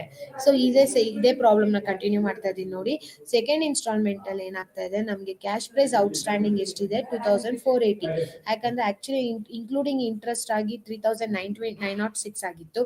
ನಾವು ಫಸ್ಟ್ ಪೇ ಮಾಡ್ತಾ ಇರೋದು 1426 ಪೇ ಮಾಡ್ತಿರೋದ್ರಿಂದ 2480 ರೂಪೀಸ್ ನಮ್ಗೆ ಔಟ್ಸ್ಟ್ಯಾಂಡಿಂಗ್ ಆಗಿದೆ. ಇದ್ರ ಮೇಲೆ ನಮಗೆ 5% ಅಂದ್ರೆ 5/100 ಮಾಡಿದಾಗ 124 ಸಿಗುತ್ತೆ. 124 ರೂಪೀಸ್ ನ ಆಡ್ ಮಾಡಬೇಕು. ಇಲ್ಲಿ ಲೆಸ್ ಮಾಡಿದೀನಿ ಅಂದ್ರೆ ನಾನು ನಿಮ್ಗೆ ಹೇಳ್ತಾ ಇರೋದು ರಿವರ್ಸ್ ಮೆಥಡ್. ಸೊ ಆಡ್ ಮಾಡ್ಬೇಕು. ಈ ರೀತಿಯಿಂದ ಹೋದಾಗ 124 ರೂಪೀಸ್ ನ ಆಡ್ ಮಾಡಿದಾಗ ಆಕ್ಚುಲ್ ಪೇ ಮಾಡ್ಬೇಕಾಗಿರೋದು ಸೆಕೆಂಡ್ ಇಯರ್ ಅಲ್ಲಿ ಎಷ್ಟು ರೂಪಾಯಿ, 2604 ರೂಪೀಸ್ ನಾವು ಸೆಕೆಂಡ್ ಇಯರ್ ಅಲ್ಲಿ ಆಕ್ಚುಲಿ ಪೇ ಮಾಡ್ಬೇಕಾಗಿರೋದು. ಈ 2604 ಅಲ್ಲಿ ಕ್ಯಾಶ್ ಪ್ರೈಸ್ ಇರೋದೆಷ್ಟು 480 ಮಾತ್ರ. ಇಂಟ್ರೆಸ್ಟ್ ಇರೋದೆಷ್ಟು 124. ಇಂಟ್ರೆಸ್ಟ್ 124, ಕ್ಯಾಶ್ ಪ್ರೈಸ್ 2480 ಬೈ 4650 ಅಲ್ಲಿ ಕ್ಯಾಶ್ ಪ್ರೈಸ್ ಬಂದು 2480 ಮಾತ್ರ, ಇಂಟ್ರೆಸ್ಟ್ 124. ಸೊ ಎರಡು ಸೇರಿದ್ರೆ ನಾವು ಎರಡನೇ ವರ್ಷದಲ್ಲಿ ಎಷ್ಟು ಪೇ ಮಾಡಬೇಕಾಗಿತ್ತು, 2604 ರೂಪೀಸ್ ಪೇ ಮಾಡಬೇಕಾಗಿರೋದು. ಆದ್ರೆ ಸೆಕೆಂಡ್ ಇನ್ಸ್ಟಾಲ್ಮೆಂಟ್ ಅಲ್ಲಿ ನಾನು ಎಷ್ಟು ಪೇ ಮಾಡ್ತಾ ಇದ್ದೀನಿ, ಫಸ್ಟ್ ಇನ್ಸ್ಟಾಲ್ಮೆಂಟ್ ಆಯ್ತು, ಸೆಕೆಂಡ್ ಇನ್ಸ್ಟಾಲ್ಮೆಂಟ್ ಅಲ್ಲಿ ನಾನು ಎಷ್ಟು ಪೇ ಮಾಡ್ತಾ ಇದ್ದೀನಿ, 1804 ರೂಪೀಸ್ ಅಷ್ಟು ಪೇ ಮಾಡ್ತಾ ಇದ್ದೀನಿ. 1804 ರೂಪೀಸ್ ಪೇ ಮಾಡ್ತಾ ಇದ್ದೀನಿ ಅಂದ್ರೆ ಮೈನಸ್ ಮಾಡಿದ್ರೆ ಇಲ್ಲಿ ಸೆಕೆಂಡ್ ಇನ್ಸ್ಟಾಲ್ಮೆಂಟ್, ಸೊ 2604 ಅಲ್ಲಿ 1804 ಹೋಯ್ತು ಅಂದ್ರೆ ಇನ್ ಮಿಕ್ಕಿರೋ ಬ್ಯಾಲೆನ್ಸ್ ಎಷ್ಟು, ಥರ್ಡ್ ಇನ್ಸ್ಟಾಲ್ಮೆಂಟ್ಗೆ 800 ರೂಪೀಸ್ ಮಾತ್ರನೇ ನಾನು ಥರ್ಡ್ ಬ್ಯಾಲೆನ್ಸ್ಗೆ ಇಟ್ಕೊಂಡಿರೋದು ಔಟ್ ಆಫ್ 4650 ರೂಪೀಸ್ ಪೇ ಮಾಡ್ಬೇಕಾಗಿರೋದು ನಾನು. ಸೊ ಮೂರನೇ ಇನ್ಸ್ಟಾಲ್ಮೆಂಟ್ ಬರೋಷ್ಟೊತ್ತಿಗೆ ಬರೀ 800 ರೂಪೀಸ್ ಮಾತ್ರ ಇಟ್ಕೊಂಡಿದ್ದೀನಿ. ಸೊ ಈ 800 ರೂಪೀಸ್ ಮೇಲೆ 5% ಮಾಡ್ತು ಅಂದ್ರೆ 5/100. ಸೊ ಇಲ್ಲಿ 105 ಇದೆ, ಅದನ್ನ ಅಬ್ಸರ್ವ್ ಮಾಡ್ತಾ ಇರಿ. 5/100 ಮಾತ್ರ ನಾವು ಮಾಡ್ತು ಅಂದ್ರೆ 40 ರೂಪೀಸ್ ಬರುತ್ತೆ.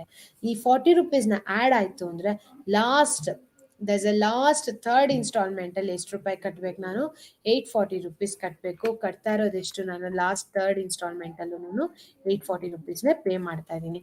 ಅಲ್ಲಿಗೆ balance will become nil. So ಅರ್ಥ ಆಗ್ತಾ ಇದೆಯಾ ಗೈಸ್? ಈ ಪ್ರಾಬ್ಲಮ್ ಅಲ್ಲಿ total amounts due third instalment ಅಲ್ಲಿ ಎಷ್ಟು ರೂಪಾಯಿ ಕಟ್ಟಬೇಕಾಗಿರೋದು, 840 ರೂಪೀಸ್ ಕಟ್ಟಬೇಕಾಗಿರೋದು ನಾನು. ಬಟ್ ಎಷ್ಟು ಕಟ್ತಾ ಇದ್ದೀನಿ, 840 ರೂಪೀಸ್ ಅಷ್ಟೇನೆ ನಾನು ಪೇ ಮಾಡ್ತಾ ಇದ್ದೀನಿ. ಸೊ 840 ರೂಪೀಸ್ ಅಲ್ಲೂ ಪೇ ಮಾಡ್ತಾ ಇದ್ದೀನಿ. ಇಲ್ಲೂ ನನಗೆ ಕ್ಯಾಲ್ಕುಲೇಷನ್ ಮುಖಾಂತರ 840 ರೂಪೀಸ್ ಕೊನೆ ವರ್ಷದಲ್ಲಿ ಪೇ ಮಾಡಬೇಕು ಅಷ್ಟೇ ಅಮೌಂಟ್ ಬಂದಿದೆ. ಈ 840 ಅಲ್ಲಿ ಇಂಟ್ರೆಸ್ಟ್ ಎಷ್ಟು ಅಂದ್ರೆ 40 ರೂಪೀಸ್ ಮಾತ್ರ.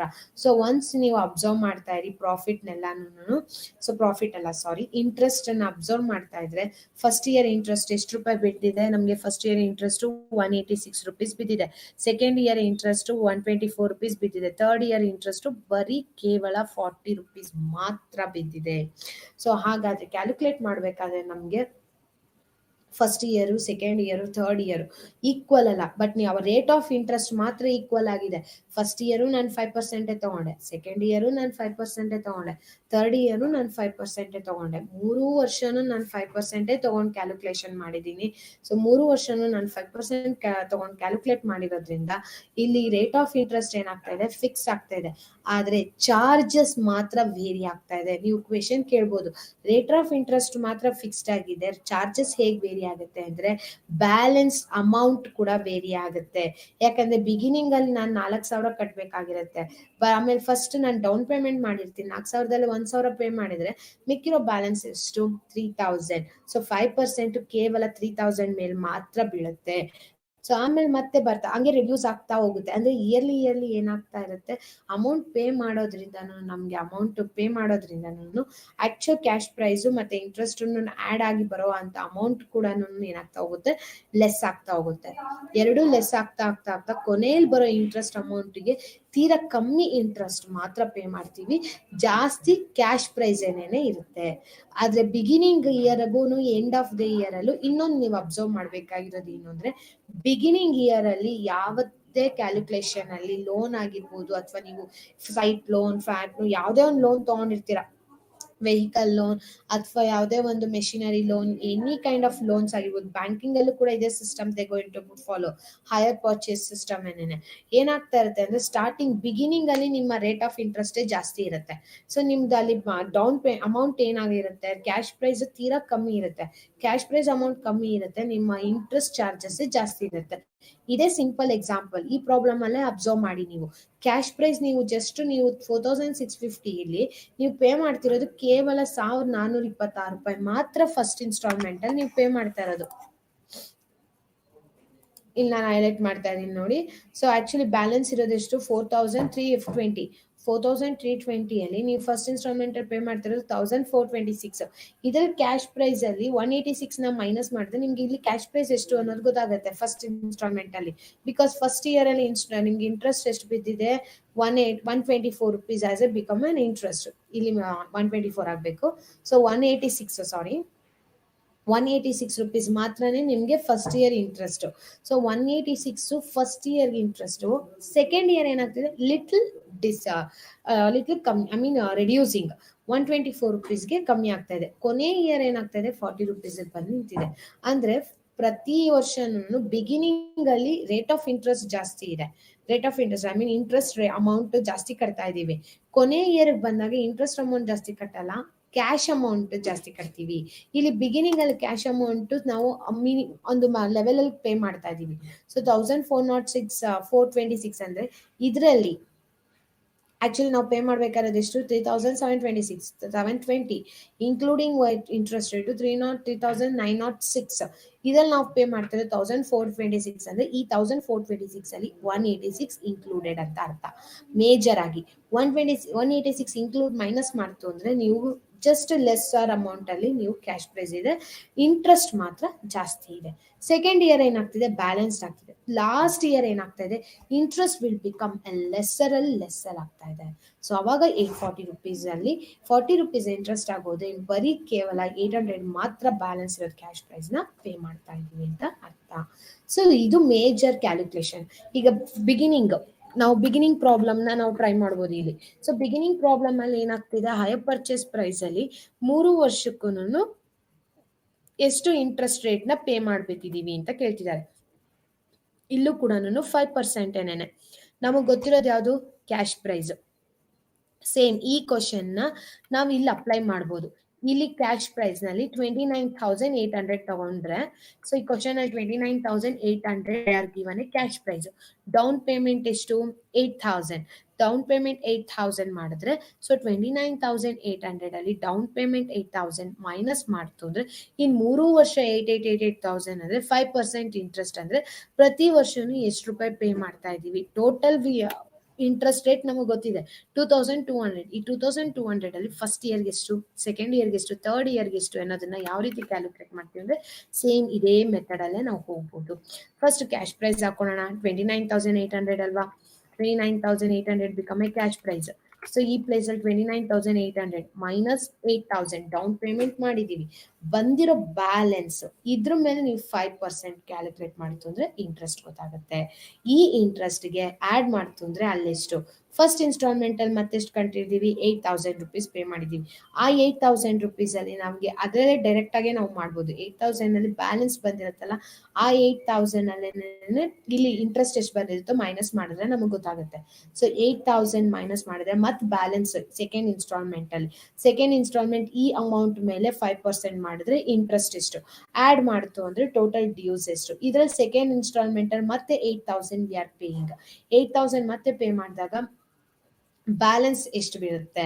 ಸೊ ಇನ್ ಮಿಕ್ಕಿರೋ ಬ್ಯಾಲೆನ್ಸ್ ಅಲ್ಲಿ ಅಗೇನ್ ನಾವು ಆರ್ ಗೋಯಿಂಗ್ ಟು ಕ್ಯಾಲ್ಕುಲೇಟ್ ಈ 800 ಇಂಟು 5% ಇಂಟ್ರೆಸ್ಟ್ ಆಡ್ ಮಾಡಿದ್ರೆ ಲಾಸ್ಟ್ ಇನ್ಸ್ಟಾಲ್ಮೆಂಟ್ ಅಲ್ಲಿ ಎಷ್ಟು ಪೇ ಮಾಡ್ತಾ ಇದೀವಿ. ಮತ್ತೆ 8,000 ಪೇ ಮಾಡ್ತಾ ಇದೀವಿ. ಆ 8,000 ಇಲ್ಲಿ ಬಂದಿರೋ ಅಮೌಂಟ್ 8,000ಗೆ ಟ್ಯಾಲಿ ಆಗ್ಬೇಕು.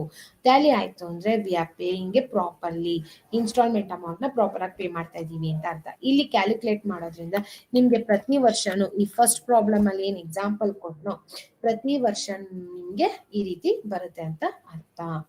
ಸೊ ಮೇಜರ್ ಆಗಿ ಹೈಯರ್ ಪರ್ಚೇಸ್ ಸಿಸ್ಟಮ್ ನ ತಲೆಯಲ್ಲಿ ಇಟ್ಕೊಂಡ್ಬಿಡಿ. ನಾವು ಹೈಯರ್ ಪರ್ಚೇಸ್ ಸಿಸ್ಟಮ್ ನಾವು ಮೇಜರ್ ಆಗಿ ಕಂತುಗಳ ಮುಖಾಂತರ pay ಮಾಡೋದನ್ನೇ higher purchase system.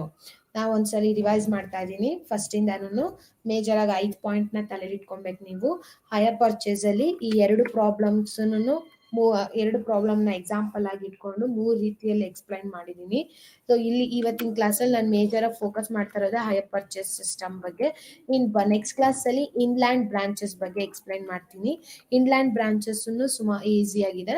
Higher purchase ಅಲ್ಲಿ ಮೇಜರ್ ಆಗಿ ನಾವು ತಲೆಯಲ್ಲಿ ಇಟ್ಕೊಬೇಕಾಗಿರೋದು ಏನೇನಂದ್ರೆ ಪಾಯಿಂಟ್ಸ್ ಅಂದ್ರೆ, ಫಸ್ಟ್ ಪಾಯಿಂಟ್, ಇದನ್ನ ನಾವು ಪರ್ಚೇಸ್ ಮಾಡ್ತಿದೀವಿ ಅಂದ್ರೆ ಆನ್ ಕ್ರೆಡಿಟ್ ಸಿಸ್ಟಮ್ ಅಂತ ನಾವು ಹೇಳ್ಬೋದು. ಕ್ರೆಡಿಟ್ ಬೇಸ್ ಮೇಲೆ ನಾವು ಪರ್ಚೇಸ್ ಮಾಡ್ತಾ ಇರೋದು ಒಂದು. ಕ್ರೆಡಿಟ್ ಬೇಸ್ ಮೇಲೆ ಪರ್ಚೇಸ್ ಮಾಡ್ತೇನೆ ಅಂದ್ರೆ little amount V are paying. ಆ ಅಮೌಂಟ್ ನ ಸ್ಟಾರ್ಟಿಂಗ್ ಅಲ್ಲಿ ಪೇ ಮಾಡೋ ಅಮೌಂಟ್ ನ ನಾನು ಡೌನ್ ಪೇಮೆಂಟ್ ಅಂತ ಕರಿತೀನಿ. ಡೌನ್ ಪೇಮೆಂಟ್ ಮಾಡ್ಬಿಟ್ಟು ಪ್ರಾಡಕ್ಟ್ ನಾನು ಪರ್ಚೇಸ್ ಮಾಡ್ಬಿಟ್ಟಿದ್ದೀನಿ. ಆದ್ರೆ ಆ ಪ್ರಾಡಕ್ಟ್ ಮೇಲೆ ನನಗೆ ಯಾವುದೇ ತರದ ಅಧಿಕಾರ ಇರೋದಿಲ್ಲ. ಅಂದ್ರೆ ಕೇವಲ ನಾನು ಆ ಪ್ರಾಡಕ್ಟ್ ನ ಯುಟಿಲೈಸೇ ಮಾಡ್ಬೋದೇ ಹೊರತು ಮಾರಾಟ ಮಾಡುವಂತಹ ಅಧಿಕಾರ ನನಗೆ ಇರೋದಿಲ್ಲ. ಅದು ಮುಖ್ಯವಾಗಿ, ಯಾಕಂದ್ರೆ ನಾನು ಇನ್ನೂ ಕಂಪ್ಲೀಟ್ ಆಗಿ ಕಂತುಗಳನ್ನ ಪೇ ಮಾಡಿಲ್ಲ. ಕಂತುಗಳನ್ನ ಪ್ರತಿ ವರ್ಷನೂ ಪೇ ಮಾಡಿದ ನಂತರ ಕೊನೆಯ ವರ್ಷನೂ ಪೇ ಮಾಡಿ ಕಂಪ್ಲೀಟ್ ಆಯ್ತು ಅಂದ್ರೆ, ಮುಕ್ತಾಯ ಆದ್ಮೇಲೆ ನಂತರನೇ ಆ ಪ್ರಾಡಕ್ಟಿನ ಮೇಲೆ ನನಗೆ ಅಧಿಕಾರ ಇರುತ್ತೆ. ಸೇಲ್ ಕೂಡ ನಾನು ಮಾಡ್ಬೋದು. ಅಲ್ಲಿಯ ತನಕ ನಾನು ವೇಟ್ ಮಾಡ್ಬೇಕಾಗತ್ತೆ. ಇದು ಮೇಜರ್ ಪಾಯಿಂಟ್. ಸೆಕೆಂಡ್ ಪಾಯಿಂಟ್ ಏನು ಅಂದ್ರೆ, ಈ ಪ್ರಾಡಕ್ಟ್ಗಳನ್ನ ಪರ್ಚೇಸ್ ಮಾಡುವುದು ಆ ಲಂಸಮ್ ಅಮೌಂಟ್ ಏನು ಒಟ್ಟಾರೆ ಅಮೌಂಟ್ ಇರುತ್ತೋ ಒಟ್ಟಿಗೆ ಕೊಡಕ್ಕಾಗೋದಿಲ್ಲ. ಅದನ್ನ ಕಂತುಗಳ ಮೂಲಕ ನಾನು ಕೊಡ್ತೀನಿ ಅಂತ ಹೇಳಿದ್ರೆ, ಕೇವಲ ಬರೀ ಆ ಪ್ರಾಡಕ್ಟಿನ ಬೆಲೆ ಮಾತ್ರ ನಾನು ಪೇ ಮಾಡ್ತಿಲ್ಲ, ಜೊತೆಗೆ ಬಡ್ಡಿ ಕೂಡ ಹಾಕ್ತಾ ಇದ್ದಾರೆ. ಆ ಬಡ್ಡಿ ಪರ್ಸೆಂಟೇಜ್ 5%, 2%, 3%, 10%, ಅದು depends on the mutual understanding between the buyer and the seller. ಅದು ಮುಖ್ಯವಾಗಿ ನಾವಿಲ್ಲಿ ಅಬ್ಸರ್ವ್ ಮಾಡ್ಬೇಕಾಗಿರೋದು. ಅದು ಸೆಕೆಂಡ್ ಪಾಯಿಂಟ್. ಸೊ ಇಂಟ್ರೆಸ್ಟ್ ನ ಕಟ್ಟಿ ನಂತರ ನಾನು ಕಂತುಗಳಲ್ಲಿ ಏನ್ ಪೇ ಮಾಡಿರ್ತೀನೋ ಅದ್ರೊಳಗಡೆ ಇಂಟ್ರೆಸ್ಟ್ ಅಮೌಂಟ್ ಕೂಡ ಇರುತ್ತೆ. ಇದು ಸೆಕೆಂಡ್ ಪಾಯಿಂಟ್. ಥರ್ಡ್ ಪಾಯಿಂಟ್ ಏನಾಗುತ್ತೆ ಅಂದ್ರೆ, ಇಲ್ಲಿ ನಾವು ಇನ್ ಕೇಸ್ ಯಾವುದೇ ಒಂದು ವಸ್ತು, ಯಾವುದಾದರೂ ಒಂದು ಉಪಕರಣವನ್ನ ನಾನು ಕಂತುಗಳ ಮೂಲಕ ಕಟ್ತಾ ಇರ್ಬೇಕಾದ್ರೆ, ಯಾವುದೋ ಒಂದು 4-5 ಇಯರ್ಸ್, 4-5 ಮಂತ್ಸ್ ಆಗಿರ್ಬೋದು, ಅಥವಾ ಕ್ವಾರ್ಟರ್ಲಿ ಪೇ ಮಾಡ್ತಿದ್ರೆ ನಾನು ಅಲ್ಲಿ ಯಾವಾಗಾದ್ರೂ ಒಂದು 2 ಇಂದ ನಾನು ಅಮೌಂಟ್ ಏನಾದ್ರು ಕಟ್ಟದೇ ಇದ್ದಾಗ, ಸೊ ಯಾವುದೇ ಒಂದು ರಿಲೇಶನ್ಶಿಪ್ ಪ್ರಾಪರ್ ಆಗಿ ಇಲ್ದಾಗ ಸೆಲ್ಲರಿಗೆ ರೈಟ್ಸ್ ಇರುತ್ತೆ. ಆ ಒಂದು ವಸ್ತುನ ವಾಪಸ್ ಪಡೆಯೋ ಅಂತ ರೈಟ್ಸ್ ಆ ಒಂದು ಸೆಲ್ಲರ್ಗೆ ಅಧಿಕಾರ ಇರುತ್ತೆ. ಇಲ್ಲಿ ವಾಪಸ್ ಪಡೆದಾಗ ಮೊದಲು ಕಟ್ಟಿರ್ತೀವಲ್ಲ ನಾವು ಸ್ಟಾರ್ಟಿಂಗ್ ಅಲ್ಲಿ ಯಾವ್ದೋ ಒಂದು 2-3 ಮಂತ್ಸ್ ಪೇ ಮಾಡಿರ್ತೀವಲ್ಲ, ಆ ಅಮೌಂಟ್ ನಾವು ವಾಪಸ್ ಮಾಡಕ್ಕಾಗಲ್ಲ ಅಂಡ್ ವಾಪಸ್ಸನ್ನು ಕೇಳಕ್ಕಾಗಲ್ಲ. ಕಾರಣ ಏನಂದ್ರೆ, ಆ ಒಂದು 2-3 ಮಂತ್ಸ್ ಅಲ್ಲಿ ಏನ್ ಪೇ ಮಾಡಿರ್ತೀವೋ ಅದನ್ನ ನಾವು ಚಾರ್ಜಸ್ ಅಂತಾನೆ ಟ್ರೀಟ್ ಮಾಡ್ತೀವಿ. ಅಂದ್ರೆ ಆ ಒಂದು ತಿಂಗಳಲ್ಲಿ ಉಪಯೋಗಿಸುವ ಪ್ರಾಡಕ್ಟ್ ನ ಅಥವಾ ವಸ್ತುನ ನಾವು ಉಪಯೋಗಿಸಿರೋದ್ರಿಂದ ಅದಕ್ಕೆ ನಾವು ಚಾರ್ಜ್ ನ ಪೇ ಮಾಡಿದೀವಿ ಅಂತ ಅರ್ಥ. ಅದನ್ನ ಹೈಯರ್ ಚಾರ್ಜಸ್ ಅಂತ ಕರೀತಾರೆ. ಇದು ಮುಖ್ಯ. ಮತ್ತೆ ನಾವು ಕಂತುಗಳಲ್ಲಿ ಕೊಡುವ ಕ್ರಮ ಅಂತ ನಾನು ಹೇಳಿದೆ. ಕಂತುಗಳು ಯಾವ ರೀತಿಯಲ್ಲಿರುತ್ತೆ, ಮಂತ್ಲಿನ, ಇಯರ್ಲಿನ, ಕ್ವಾರ್ಟರ್ಲಿನ, ವೀಕ್ಲಿನ, ಅದು ವಸ್ತುವಿನ ಬೆಲೆ ಮತ್ತು ಮಾರಾಟಗಾರನು ಮತ್ತು ಸೇಲ್ ಮಾಡುವವರ ಮಧ್ಯ ಅವರ ಅಂಡರ್ಸ್ಟ್ಯಾಂಡಿಂಗ್ ಮೇಲೆ ನಾವು ಇರುತ್ತೆ. ಅದು ಒಂದೊಂದ್ಸಲಿ ನಾವು ಇಯರ್ಲಿ ಪೇ ಮಾಡ್ತೀವಿ, ಒಂದೊಂದ್ಸಲಿ ನಾವು ಮಂತ್ಲಿ ಪೇ ಮಾಡ್ತೀವಿ. It depends on the mutual understanding between the buyer and the seller. ಇದು ಮುಖ್ಯ. ಸರಕುಗಳನ್ನಾಗಿರ್ಬೋದು, ವಸ್ತುಗಳನ್ನಾಗಿರ್ಬೋದು, ಎಲ್ಲಿ ಸಾಮಾನ್ಯವಾಗಿ ಹೈಯರ್ ಪರ್ಚೇಸ್ ನಡೆಯುತ್ತೆ ಅಂದ್ರೆ, ಎಸ್ಪೆಷಲಿ ದೊಡ್ಡ ದೊಡ್ಡ ಕಂಪನಿ ಫ್ಯಾಕ್ಟ್ರೀಸ್ ಗಳಲ್ಲಿ ಮೆಷಿನ್ಸ್ ಪರ್ಚೇಸ್ ಮಾಡೋದಾಗಿರ್ಬಹುದು, ಅಥವಾ ಯಾವ್ದೋ ಸರಕುಗಳನ್ನ ನಾವು ತಗೊಳ್ಳೋದಾಗಿರ್ಬೋದು, ಎಲ್ಲ ಸಾಮಾನ್ಯವಾಗಿ ಹೈಯರ್ ಪರ್ಚೇಸ್ ಬೇಸ್ ಮೇಲೆ ನಾವು ತಗೊಳ್ತೀವಿ. ಇದು ತಲೆಯಲ್ಲಿ ಇಟ್ಕೊಬೇಕಾಗಿರೋ ಅಂಶಗಳು. ಇನ್ನ ಎಕ್ಸಾಮ್ ಪಾಯಿಂಟ್ ಆಫ್ ವ್ಯೂ ಬಂತು ಅಂದ್ರೆ, ಕ್ವೆಶನ್ ಯಾವ ರೀತಿ ಕೇಳ್ತಾರೆ ಎಕ್ಸಾಮ್ ನಲ್ಲಿ ಅಂದ್ರೆ, ಇವಾಗ ನಿಮ್ಗೆ ಫಾರ್ ಎಕ್ಸಾಂಪಲ್ ಈಗ ಕ್ವೆಶನ್ ನಲ್ಲಿ ಕ್ಯಾಶ್ ಪ್ರೈಸ್ ಕೊಟ್ಟಿರ್ತಾರೆ. ಕ್ಯಾಶ್ ಪ್ರೈಸ್ ಕೊಟ್ಬಿಟ್ಟು ಸೊ ಇಷ್ಟು % rate of interest down payment ಮಾಡಿದಾನೆ. ಸಮ್ಟೈಮ್ಸ್ ಡೌನ್ ಪೇಮೆಂಟ್ ಮಾಡಿಲ್ಲ, ನಿಲ್. ಈಗ ಈ ಪ್ರಾಬ್ಲಮ್ ಅಲ್ಲೇ ತಗೊಳ್ಳಿ. So there is no down payment. ಇಲ್ಲಿ ಡೌನ್ ಪೇಮೆಂಟೇ ಮಾಡಿಲ್ಲ, 930 rupees ಡೌನ್ ಪೇಮೆಂಟ್ ಮಾಡಿಲ್ಲ ಅಂದ್ರೆ ಟೋಟಲ್ ಕ್ಯಾಶ್ ಪ್ರೈಸ್ ಎಷ್ಟಾಗಿದೆ, 4650. 4650 ಮೇಲೇನು ಡೌನ್ ಪೇಮೆಂಟ್ ನಿಲ್. ಹಾಗಾದ್ರೆ ಫಸ್ಟ್ ಇನ್ಸ್ಟಾಲ್ಮೆಂಟ್ ಅಲ್ಲಿ ಬ್ಯಾಲೆನ್ಸ್ ಎಷ್ಟಿದೆ, 4650. ಡೌನ್ ಪೇಮೆಂಟ್ ಮಾಡ್ಲೇಬೇಕು ಅನ್ನೋದೇನಿಲ್ಲ. ಅದು ಕೂಡ depends on the mutual understanding between the buyer and the seller. ಇದು ಮುಖ್ಯವಾಗಿ ತಲೆಯಲ್ಲಿ ಇಟ್ಕೊಬೇಕಾಗಿರೋ ಅಂಶ. ಯಾಕಂದ್ರೆ ಸುಮಾರು ಸಲ ಪ್ರಾಬ್ಲಮ್ಸ್ ಅಲ್ಲಿ ಡೌನ್ ಪೇಮೆಂಟ್ ಕೊಟ್ಟಿಲ್ಲ, ನಾವು ಮೈನಸ್ ಮಾಡ್ಬೇಕಾ ಅಥವಾ ನಾವೇ ಅಸಂಪ್ಷನ್ ಮಾಡ್ಕೊಬೇಕಾ, ಆ ತರದ್ ಯಾವುದೇ ಒಂದು ಇದು ಇಲ್ಲ. ಕ್ವೆಶನ್ ಅಲ್ಲಿ ಎಕ್ಸಾಮ್ ನಲ್ಲಿ ಏನ್ ಕೇಳ್ತಾರೆ, ಡೌನ್ ಪೇಮೆಂಟ್ ಮಾಡ್ಲೇಬೇಕು ಅನ್ನೋದಿಲ್ಲ. It depends on the mutual understanding between the buyer and the seller. Question ಅಲ್ಲಿ ನಾವು ಅಬ್ಸರ್ವ್ ಮಾಡ್ಬೇಕಾದ್ರೆ ಟೋಟಲ್ ಕ್ಯಾಶ್ ಪ್ರೈಸ್ ಎಷ್ಟು, ರೇಟ್ ಆಫ್ ಇಂಟ್ರೆಸ್ಟ್ ಎಷ್ಟು. ಅಥವಾ ಕ್ಯಾಶ್ ಪ್ರೈಸ್ ಕೊಟ್ಟಿಲ್ಲ ಅಂದ್ರೂ ಪರವಾಗಿಲ್ಲ, ಕ್ಯಾಶ್ ಪ್ರೈಸ್ ಕೇಳೋ ಚಾನ್ಸಸ್ ಇರುತ್ತೆ, ರೇಟ್ ಆಫ್ ಇಂಟ್ರೆಸ್ಟ್ ಆದ್ರೂ ಕೊಟ್ಟಿರ್ಬೇಕು. ಇಲ್ವಾ ಎಲ್ಲಾ ಕೊಟ್ಟಿದ್ದನ್ನು ರೇಟ್ ಆಫ್ ಇಂಟ್ರೆಸ್ಟ್ ಆದ್ರೂ ಕೇಳ್ಬೋದು. ನಿಮಗೆ ಎಕ್ಸಾಮ್ ಪಾಯಿಂಟ್ ಆಫ್ ವ್ಯೂ ಇಂದ ಯಾವ್ದು ಬೇಕಾದ್ರೂ ಕೇಳ್ಬೋದು. ಈ ಕಡೆ ರೇಟ್ ಆಫ್ ಇಂಟ್ರೆಸ್ಟ್ ಆದ್ರೂ ಕ್ವಶನ್ ಆಗಿ ಕೇಳ್ಬೋದು, ಅಥವಾ ಅಥವಾ ಕ್ಯಾಶ್ ಪ್ರೈಸ್ ನ ಆದ್ರೂ ಕೇಳ್ಬೋದು, ಅಥವಾ ಇನ್ಸ್ಟಾಲ್ಮೆಂಟ್ಸ್ ನ how much we have to pay the each installment ಅಂತನಾದ್ರೂ ಕೇಳ್ಬೋದು. ಅಥವಾ ಈಕ್ವಲ್ ಆಗಿ ಇನ್ಸ್ಟಾಲ್ಮೆಂಟ್ ಪೇ ಮಾಡ್ತಿದ್ರೆ ಕ್ಯಾಶ್ ಪ್ರೈಸ್ ಎಷ್ಟಿರುತ್ತೆ ಮತ್ತೆ ಇಂಟ್ರೆಸ್ಟ್ ಎಷ್ಟಿರುತ್ತೆ ಅಂತನಾದ್ರೂ ಕೇಳ್ಬೋದು. ಸೊ ಕ್ವೆಶನ್ ಯಾವ ರೀತಿ ಬೇಕಾದ್ರೂ ಫ್ರೇಮ್ ಆಗ್ಬೋದು. ನೀವು ಇದೊಂದು ಪ್ರಾಬ್ಲಮ್ ನ ಎಕ್ಸಾಂಪಲ್ ಆಗಿ ತಗೊಂತು ಅಂದ್ರೆ ನಿಮ್ಗೆ ಎಲ್ಲಾ ವೆರೈಟೀಸ್ ಆಫ್ ಪ್ರಾಬ್ಲಮ್ಸ್ ಇದೇ ಕ್ವಶನ್ ಅಲ್ಲಿ ನೋಡ್ಬೋದು. ಈಗ ಈ ಕ್ವಶನ್ ಅಲ್ಲೇನೆ ನಾನು ಹೇಳ್ದಾಗೇನೆ ಒನ್ ಇಂಟ್ರೆಸ್ಟ್ ಮತ್ತೆ ನಾರ್ಮಲ್ ಕ್ಯಾಶ್ ಪ್ರೈಸ್ ಇನ್ಕ್ಲೂಡ್ ಮಾಡಿ ಟೋಟಲ್ 5,000 ಪೇ ಮಾಡಿದ್ದಾರೆ. ಅದರಲ್ಲಿ ಸ್ಟಾರ್ಟಿಂಗ್ ಅಲ್ಲಿ ಏನೋ 930 ರೂಪಾಯಿ ಕೊಟ್ಬಿಟ್ಟಿದ್ದಾರೆ. First installment, second installment, third installment ಗೊತ್ತಿದೆ. ಆದ್ರೆ ಈ ಫಸ್ಟ್ ಇನ್ಸ್ಟಾಲ್ಮೆಂಟ್ ಅಲ್ಲಿ ಎಷ್ಟು ಇಂಟ್ರೆಸ್ಟ್, ಸೆಕೆಂಡ್ ಇನ್ಸ್ಟಾಲ್ಮೆಂಟ್ ಅಲ್ಲಿ ಎಷ್ಟು ಇಂಟ್ರೆಸ್ಟ್, ಥರ್ಡ್ ಇನ್ಸ್ಟಾಲ್ಮೆಂಟ್ ಅಲ್ಲಿ ಇಂಟ್ರೆಸ್ಟ್ ಎಷ್ಟು ಅನ್ನೋದು ನಮಗೆ ಗೊತ್ತಿಲ್ಲ. 3 ವರ್ಷನೂ ಇಂಟ್ರೆಸ್ಟ್ ರೇಟ್ಗಳು ನಮ್ಗೆ ಕ್ಲಾರಿಟಿ ಇಲ್ಲ. ಮತ್ತೆ ಜೊತೆಗೆ ಇಂಟ್ರೆಸ್ಟ್ ರೇಟ್ ಯಾವ್ದಾರು ಇಂಟ್ರೆಸ್ಟ್ ಅಥವಾ ಕ್ಯಾಶ್ ಪ್ರೈಸ್ ಎರಡರಲ್ಲಿ ಯಾವ್ದಾದ್ರು ಒಂದು ಗೊತ್ತಾಯ್ತು ಅಂದ್ರೂ ಇನ್ನೊಂದು ನಾವು ಈಸಿಯಾಗಿ ಕ್ಯಾಲ್ಕುಲೇಟ್ ಮಾಡ್ಬೋದು. ಬ್ಯಾಲೆನ್ಸ್ ಅಮೌಂಟ್ ತಗೊಂಡ್ರೆ ಇನ್ನೊಂದು ವ್ಯಾಲ್ಯೂ ನಮಗ್ ಸಿಗುತ್ತೆ. ಸೊ ಈ ತರದ ಪ್ರಾಬ್ಲಮ್ ಮೇಜರ್ ಆಗಿ ನಿಮ್ಗೆ ಎಕ್ಸಾಮ್ ನಲ್ಲಿ ಕೇಳೋ ಚಾನ್ಸಸ್ ಇದೆ. ಈ ರೀತಿ ಕೊಟ್ಟಾಗ್ಲೂ ಅಷ್ಟೇ ನಾವು ಮುಖ್ಯವಾಗಿ ಕ್ಯಾಲ್ಕುಲೇಟ್ ಮಾಡ್ಬೇಕಾಗಿರೋದು ರಿವರ್ಸಿಂಗ್ ಮೆಥಡ್ ಅಲ್ಲಿ ಬರ್ತೀವಿ. ರಿವರ್ಸಿಂಗ್ ಮೆಥಡ್ ಅಲ್ಲಿ ಇಂಟ್ರೆಸ್ಟ್ ರೇಟ್ ಮುಖ್ಯವಾಗಿ ಇಲ್ಲಿ ನೀವು ಅಬ್ಸರ್ವ್ ಮಾಡ್ಬೇಕಾಗಿರೋದು. ಇಲ್ಲಿ ಇಂಟ್ರೆಸ್ಟ್ ರೇಟ್ ನಾವು ಯಾವ ರೀತಿ ಕ್ಯಾಲ್ಕುಲೇಟ್ ಮಾಡ್ತೀವಿ ಅಂದ್ರೆ 840 ಅಂದ್ರೆ ಎಷ್ಟು ಡ್ಯೂಸ್ ಇದೆಯೋ ಆ ಡ್ಯೂ ಮೇಲೆ ಎಷ್ಟು ಪರ್ಸೆಂಟ್. ಇನ್ ಕೇಸ್ ಇವಾಗ 5% ಬದಲಾಗಿ 10% ಇತ್ತು ಅಂದ್ರೆ 10/110 ಅಂತ ನಾವು ಹೇಳ್ತೀವಿ.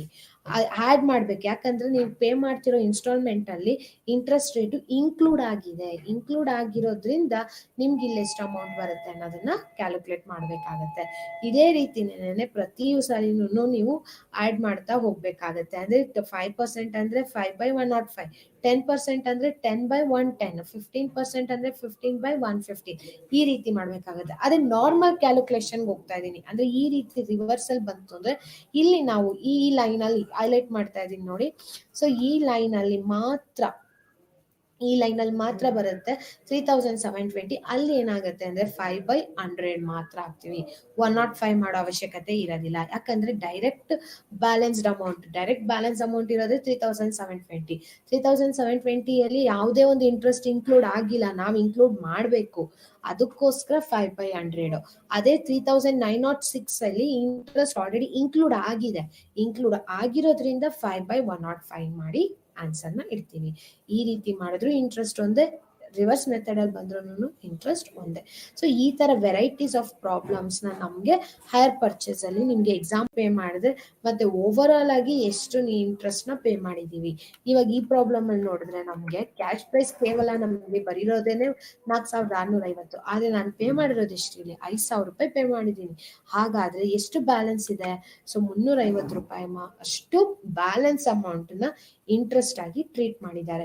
ಆ ಇಂಟ್ರೆಸ್ಟ್ 350 ರೂಪಾಯಿನ ಯಾವ ರೀತಿ ಸ್ಪ್ಲಿಟ್ ಮಾಡಿದ್ದಾರೆ 3 ವರ್ಷದಲ್ಲಿ ಅಂದ್ರೆ ಫಸ್ಟ್ ಇಯರ್ ಅಲ್ಲಿ 186 ರುಪೀಸ್ ಆದ್ರೆ ಸೆಕೆಂಡ್ ಇಯರ್ ಅಲ್ಲಿ 124 ರುಪೀಸ್ ಅಂಡ್ ಥರ್ಡ್ ಇಯರ್ ಅಲ್ಲಿ 40 ರುಪೀಸ್ ಮಾತ್ರ. ಸೊ ಇದು ಇನ್ನೊಂದು ವಿಷಯ ತಲೆಯಲ್ಲಿ ಇಟ್ಕೊಳ್ಳಿ, ನಾವು ಕ್ಯಾಲ್ಕುಲೇಷನ್ ಮಾಡ್ತಾ ಅಮೌಂಟ್ ರೆಡ್ಯೂಸ್ ಆಗ್ತಾ ಹೋಗ್ತಾ ಇದ್ದಂಗೆನೆ ನಮ್ಗೆ ಇಂಟ್ರೆಸ್ಟ್ ರೇಟ್ ಕೂಡ ಕಮ್ಮಿ ಆಗ್ತಾ ಹೋಗ್ತಾ ಇರುತ್ತೆ. ಇಂಟ್ರೆಸ್ಟ್ ರೇಟ್ ಎಲ್ಲೂ ಜಾಸ್ತಿ ಆಗಲ್ಲ. ನೀವು ತಲೆ ಇಟ್ಕೊಬೇಕಾದ್ರೆ ಮೇಜರ್ ಆಗಿ ಒಂದೇನೆ ರೇಟ್ ಆಫ್ ಇಂಟ್ರೆಸ್ಟ್ ಮಾತ್ರ ಫಿಕ್ಸ್ಡ್ ಆಗಿರುತ್ತೆ ಹೊರತು ಅಮೌಂಟ್ ಏನ್ ಇಂಟ್ರೆಸ್ಟ್ ಅಮೌಂಟ್ ಪೇ ಮಾಡಿರ್ತೀವೋ ಅದು ಫಿಕ್ಸ್ ಆಗಿರೋದಿಲ್ಲ. ಕೇವಲ ರೇಟ್ ಆಫ್ ಇಂಟ್ರೆಸ್ಟ್ ಮಾತ್ರ ಫಿಕ್ಸ್ ಆಗಿರುತ್ತೆ. ಅಮೌಂಟ್ ಯಾಕೆ ಫಿಕ್ಸ್ ಆಗಿರೋದಿಲ್ಲ ಅಂದ್ರೆ ಇಲ್ಲಿ ವೇರಿಯೇಷನ್ಸ್ ಆಗ್ತಾ ಇರುತ್ತೆ ವ್ಯಾಲ್ಯೂಸ್. ಫಸ್ಟ್ ಇಯರ್ ಅಲ್ಲಿ ಬ್ಯಾಲೆನ್ಸ್ ಎಷ್ಟಿರುತ್ತೋ ಸೆಕೆಂಡ್ ಇಯರ್ ಅಲ್ಲೂ ಬ್ಯಾಲೆನ್ಸ್ ಅಷ್ಟೇ ಇರೋದಿಲ್ಲ. ಸೆಕೆಂಡ್ ಇಯರ್ ಅಲ್ಲಿ ಬ್ಯಾಲೆನ್ಸ್ ಕೂಡ ಕಮ್ಮಿ ಆಗ್ತಾ ಇರುತ್ತೆ. ಸೆಕೆಂಡ್ ಇಯರ್ ಇಂದ ಥರ್ಡ್ ಇಯರ್ಗು ಮತ್ತೆ ಪೇ ಮಾಡಿರ್ತೀವಿ ಇನ್ಸ್ಟಾಲ್ಮೆಂಟ್ ಅಲ್ಲಿ, ಸೊ ಅವಾಗ ಮತ್ತೆ ಅಮೌಂಟ್ ಕಮ್ಮಿ ಆಗ್ತಾ ಹೋಗುತ್ತೆ. ಮತ್ತೆ ಥರ್ಡ್ ಇಯರ್ ಸೊ ಎಷ್ಟು ಇನ್ಸ್ಟಾಲ್ಮೆಂಟ್ಸ್ ಗಳನ್ನ ನಾನು ಇಟ್ಕೊಂಡಿರ್ತೀನೋ ಅಷ್ಟು ಇನ್ಸ್ಟಾಲ್ಮೆಂಟ್ ಅಲ್ಲೂ ಪೇ ಮಾಡ್ತಾ ಹೋಗುವಾಗ ಮೊದಲನೇ ಫಸ್ಟ್ ಇನ್ಸ್ಟಾಲ್ಮೆಂಟ್ ಎಷ್ಟು ಬ್ಯಾಲೆನ್ಸ್ ಇತ್ತು, ಕೊನೆ ಇನ್ಸ್ಟಾಲ್ಮೆಂಟ್ ಬರೋಷ್ಟೊತ್ತಿಗೆ ಬ್ಯಾಲೆನ್ಸ್ ಏನಾಗ್ತಾ ಇರುತ್ತೆ, ನಿಲ್ ಆಗ್ತಾ ಹೋಗ್ತಾ ಇರುತ್ತೆ, ಕಮ್ಮಿ ಆಗ್ತಾ ಹೋಗುತ್ತೆ. ಅದೂ ಅಮೌಂಟ್ ಕ್ಯಾಶ್ ಪ್ರೈಸ್ ಕಮ್ಮಿ ಆಗ್ತಾ ಹೋಗೋದ್ರಿಂದ ನಮ್ಮ ಇಂಟ್ರೆಸ್ಟ್ ರೇಟ್ ಕೂಡ ಕಮ್ಮಿ ಆಗುತ್ತಾ ಹೋಗ್ತಾ ಇರುತ್ತೆ. ಅದೇ ಬಿಗಿನಿಂಗ್ ಅಲ್ಲಿ ನಮ್ಮ ಇಂಟ್ರೆಸ್ಟ್ ರೇಟ್ ಯಾವಾಗ್ಲೂ ಹೆಚ್ಚಾಗೇ ಇರುತ್ತೆ ಹೊರತು ಕೊನೆಗೆ ಲಾಸ್ಟ್ ಇಯರ್ ಬಂದಾಗ ನಮ್ಮ ಇಂಟ್ರೆಸ್ಟ್ ರೇಟು ಕಮ್ಮಿ ಆಗಿರುತ್ತೆ. ಇದು ಮುಖ್ಯವಾಗಿ ನಾವು ತಲೆಯಲ್ಲಿ ಇಟ್ಕೊಬೇಕಾಗಿರೋದು ಹೈಯರ್ ಪರ್ಚೇಸ್ ಅಲ್ಲಿ. ಈ ಒಂದು ತರಗತಿಯಲ್ಲಿ ನಾವು ಹೈಯರ್ ಪರ್ಚೇಸ್ ಅಂದ್ರೆ ವಸ್ತುಗಳನ್ನು ನಾವು ಪಡೆದು ಅದರ ಬೆಲೆಯನ್ನು ಕಂತುಗಳಲ್ಲಿ ಕೊಡುವ ಕ್ರಮ ಅಂತ ನಾವು ಕರಿಬಹುದು. ಮತ್ತೆ ಈ ಕಂತುಗಳಲ್ಲಿ ಪಾವತಿಸಿದ ಸರಕುಗಳನ್ನು ಖರೀದಿಸುವ ವಿಧಾನ ಅಂತನಾದ್ರೂ ನಾವು ಹೇಳ್ಬೋದು. ಈ ಎರಡು ಡೆಫಿನೇಷನ್ಸ್ ನಾವು ಯುಟಿಲೈಸ್ ಮಾಡ್ಬೋದು ಅಥವಾ ಮೀನಿಂಗ್ ನ ಯುಟಿಲೈಸ್ ಮಾಡ್ಬೋದು. ಹೈಯರ್ ಪರ್ಚೇಸ್ ಅಂದ್ರೆ ಏನು ಅಂತ ಅರ್ಥ. ಈ ಹೈಯರ್ ಪರ್ಚೇಸ್ ಆದ ನಂತರ ನೆಕ್ಸ್ಟ್ ಕ್ಲಾಸ್ ನಲ್ಲಿ ಬರುವಂತ ಕ್ಲಾಸ್ ನಲ್ಲಿ ನೀವು ಒಂದಷ್ಟು ಪ್ರಾಬ್ಲಮ್ಸ್ ಹೈಯರ್ ಪರ್ಚೇಸ್ಗೆ ಸಂಬಂಧಪಟ್ಟಿರುವಂತ ಒಂದಷ್ಟು ಪ್ರಾಬ್ಲಮ್ಸ್ ಗಳನ್ನ ನೋಡಿ ಅಭ್ಯಾಸ ಮಾಡಿದ ನಂತರ ಇನ್ಯಾವ್ದಾದ್ರು ಡೌಟ್ಸ್ ಇದ್ರೆ ನೀವು ಎನ್ಕ್ವೈರಿ ಮಾಡಬಹುದು. ಜೊತೆಗೆ ಬರುವಂತಹ ಕ್ಲಾಸ್ ನಲ್ಲಿ ನಾನು ಇನ್ಲ್ಯಾಂಡ್ ಬ್ರಾಂಚಸ್ ಅದ್ರ ಬಗ್ಗೆ ಮತ್ತಷ್ಟು ಮಾಹಿತಿಗಳನ್ನು ಅಥವಾ ಮತ್ತಷ್ಟು ವಿಷಯಗಳ ಅದ್ರ ಬಗ್ಗೆ ನಾನು ಎಕ್ಸ್ಪ್ಲೈನ್ ಮಾಡ್ತೀನಿ ಈ ನೆಕ್ಸ್ಟ್ ಕ್ಲಾಸ್ ಅಲ್ಲಿ. ಈಗಿನ ಕ್ಲಾಸ್ ನಾನು ಮುಕ್ತಾಯಗೊಳಿಸ್ತಾ ಇದ್ದೀನಿ ಹೈಯರ್ ಪರ್ಚೇಸ್ ಚಾಪ್ಟರ್ ಒಂದಿಗೆ. ನಮಸ್ಕಾರ.